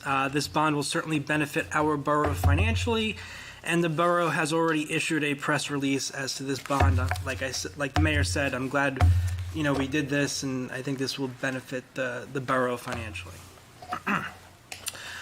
Following that, the sale of the bond, there was a rating from Standard & Poor's Global, which affirmed the AA+ rating. The S&P outlook for the rating is also stable. The rating includes the borough's general obligations debt outstanding. Some highlights of the rating include the opinion that the borough maintains a relatively stable, mature, and affluent residential community within Bergen County, 10 miles from New York City. The borough tax base is roughly 11% commercial. Property tax revenues account for 82% of the current fund revenues for fiscal year 2022, and reserves were 20.3% of expenditures, as well as some other factors such as good financial management of the budget, including historical trend analysis and a 6-year role in capital improvement plan. Lastly, some other quick metrics include a market per capita of 242,197 and a $2 billion market value, and a financial management assessment of good, and a stable historical liquidity and overall net percentage of market value of 1.4. Moving forward, the budget process is continuing as we have reviewed the DPW department and the library today, and we'll continue to review the operational and capital requests for this next fiscal year on a department-by-department basis. Then once all the departments have been reviewed, I will meet with our CFO and administrator to discuss strategy for mayor and council deliberations and to close out our budget process. Moving on to DPW, the committee recently asked for a fixed playground, a fix in the playground gate at the DPAC playground. There was a slot that needed to be drilled into in the concrete to fix the latch over there so that it can close, so no children can get out unexpectedly. So that has been done. Our DPW is working on a program for the key fobs for the tennis courts that should be completed shortly if it hasn't been completed already. The DPW installed and completed a sump pump at the train station to mitigate flooding in the basement of the train station. The DPW continues to mill potholes at a 6-ton rate, and we discussed in our last committee that the about our road paving schedule for the season, which includes PSC&G program, which the borough contributes to curb paving as well. Other improvements include the installation of signs at the senior center, timers for the DPAC, fixing the loose fittings on the nets at DPAC, maintaining the baselines at the fields, and relocating the camera to be placed near the key fobs at the tennis courts because it wasn't properly located in the first place. Let's see. I also asked the superintendent to try and get some capital, at least some estimates with regards to the playground water fountains, which Paul had asked about earlier. Quick update to the senior center heating issue. The heating exchanger has been ordered and should be installed within the next week or two. Lastly, we had a couple of resolutions on tonight's agenda, which included placing out trash collection bid and for next year, and hiring 2 part-time employees to assist with maintenance and clerical work, as that is much needed. And that's all I have, Mayor. Thank you, Councilman Kern. Technology, Communications, Recreation, Councilman Gullo. Yes, so the Technology and Communications Committee did not meet this month due to some scheduling conflicts. However, a few members of the committee participated in a demo with SCL, which is a project management platform on how to best manage workflow from the building office, DPW. And the big focus for this demo was moving to the cloud. I think we're aware that, or some of us are aware that the server that the borough currently is using is outdated. and is in need of either replacement or moving to another solution like cloud. So we'll continue to have that discussion at next month's committee meeting. Senior advisory, there was an open house for the first time held on March 15th for about 2 hours. Tina Duddy reported that it was just a gathering. It was almost like their happy hour during the day, cards. A resident brought a sewing machine, was doing some alterations for various residents. She said so it was well received. The next one will be actually Thursday, April 25th. Again, 2 hours, 12 to 2, refreshments, games. Maybe the sewing machine will be back. Monday, March 18th, we had about 60 residents for the St. Patrick's Day Parade. St. Patrick's Day celebration. And that was a great event, some entertainment as well. And lastly, tomorrow for the seniors at Riverdale High School, the Interact Club will be hosting its annual Senior Citizens Prom. From 5 to 8, it's open to both Oradell and River Edge residents. In terms of recreation, obviously we've been working closely with April 13th, opening day, with Dan and team to identify field needs and get things up and running in time for April 13th. As John mentioned, the fob system has been installed, not activated on the tennis courts. Our goal is for residents to purchase a fob. It's a minimal fee, $25 on an annual basis. They also effective when the fob system goes in. We will also be allowing people to schedule court time, because that has been a very large issue, both the pickleball courts as well as the regular courts themselves. And that can be done through Community Pass, and we'll certainly communicate that. I'm happy to say that the open position for Director of Recreation is officially posted, and if anyone is interested, to send any inquiries to Mr. Hines, the Borough Administrator. Special events, we already talked about the Ramadan celebration. We had a very successful Easter egg hunt on Sunday. It was rescheduled. Had a great turnout. Pleased to say that the differently abled time frame was very well received. We had about 10 kids, and they really, really enjoyed it. So that's my report. Thank you, Councilman Gullo. Administrators, any report? I'd like to touch one more time on the bond issue. An incredible rate for a AA plus. I thank the mayor and council for approving that. A great fiscal move. We were allowed to defer $273,000 to be used in this year's budget. That we did not have to make a mandatory note payment on April 1. Now, that's not like it's money in our pocket, but it's money to help with costs we have no control over: utilities, pension, healthcare. You've heard that in the budget discussion tonight. It was also effective to go long-term because our note issues, the world is upside down. Economists would call it disintermediation, where the short-term rate is higher than the long-term rate. Our note issue when we rolled it last year was 3.3% for 1 year. Here we have 11 years at 2.66%. So that was a great fiscal move by the mayor and council. On other events, we have finally put an end to the border war between Emerson and Oradell over who pays for the 11 homes on Soldier Hill Road that had been missed by the borough of Emerson. We had a peace treaty in Westwood at the office of our borough attorney. It was both the administrators of both towns, the attorneys of both towns, and the auditors of both towns. And we left shaking hands. They have so much confidence now in Oradell that they've tasked Mr. Bailey to prepare the future shared service agreement between the towns going forward. You may recall at past meetings, you solved the past problem. We agreed to pay $50,000 for all charges they didn't collect that go back to 1965. So that's ended.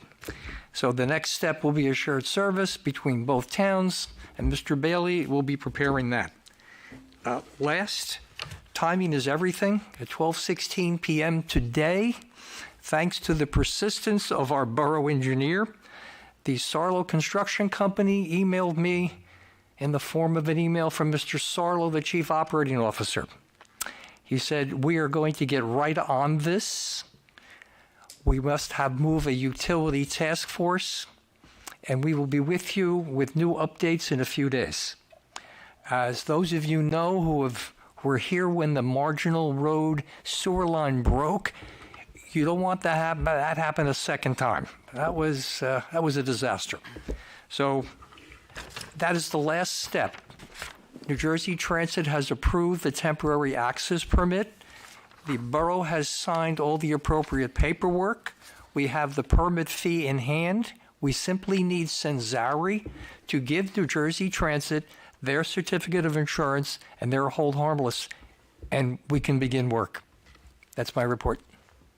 Thank you, Ed. That is certainly great news. Borough Attorney's report? Very briefly, just to follow up on what the administrator said, I'm preparing the draft shared services agreement, and we'll circulate it to the attorney for Emerson once we have it in fairly final form, submitted to the governing body for approval by way of resolution. And I would just like to point out the auditor, who I didn't realize our auditor happens to be the auditor for the BCUA. And they were very helpful at that meeting in terms of coming up with what we think is a very accurate formula for tracking the usage going forward. One last quick thing, the MEL is offering a seminar for elected officials, government employees, professionals. It's April 19th and 26th. It's really a very good seminar, by the way. It's virtual. If anyone's interested, it's free. I can pass along the information to it. But it is designed for elected officials. Thank you. That's it. Bill, just one quick question. So the document you're preparing between Oradell and Emerson is comprehensive in that the homes that we own that drain into their line and the homes that they own that drain into our line, this will be all handled through this one, netted out, whoever owes who in the end, but it's handled. Yeah, the good thing is the 94 Emerson homes that go into the Oradell system, we have flow meters, so that's a very accurate number. There's only 11 homes going from Oradell to Emerson. The cost of installing a flow meter is probably... they'll never catch up in terms of, we're not talking huge dollars. We're talking about $890, give or take, per household. So we have a very exact number for the 94 homes, and we're kind of utilizing that also as a gauge to do the 11 homes for Emerson. But everything will be governed under this one agreement. Yep. Perfect. Thank you. David, I don't remember if anybody offered you a chance to speak, but Sorry, I missed you. That's all good. I don't very have too long much. night. Two quick things. So we are moving forward with the preliminary assessment for the Lotus Woods walking trail. The guys should be on site within the next week or so. So if anybody sees anybody walking around, they're just scoping out the area, checking for environmental concerns and constraints related to the preliminary assessment that's required. As far as the flashing beacons for Prospect and Grant, the contractor had advised me they got the correct signs in now, so it's just a matter of getting a date for the installation on that. So I'll update you guys once I get the date, so you know. Steve, I have one quick question for you. I was driving down Prospect yesterday, and I noticed there were two areas between the tennis courts and I'll say the soccer field where it looks like the pavers have been ripped up. So they were never installed. So there were some trees there. After meeting with the arborist, she said those need to come out. So the contractor, trying to get a date from them when they'll repair or finish up those pavers. Okay, great. So that's Thank on you. their radar. They're very well aware of that. Okay, thank you. That's all I have. thank you, Dave. Motion to adjourn. So moved. Second? Second. All in favor? Aye. Oh, anybody opposed? Just checking. Thank you very much, everybody. Have a good evening.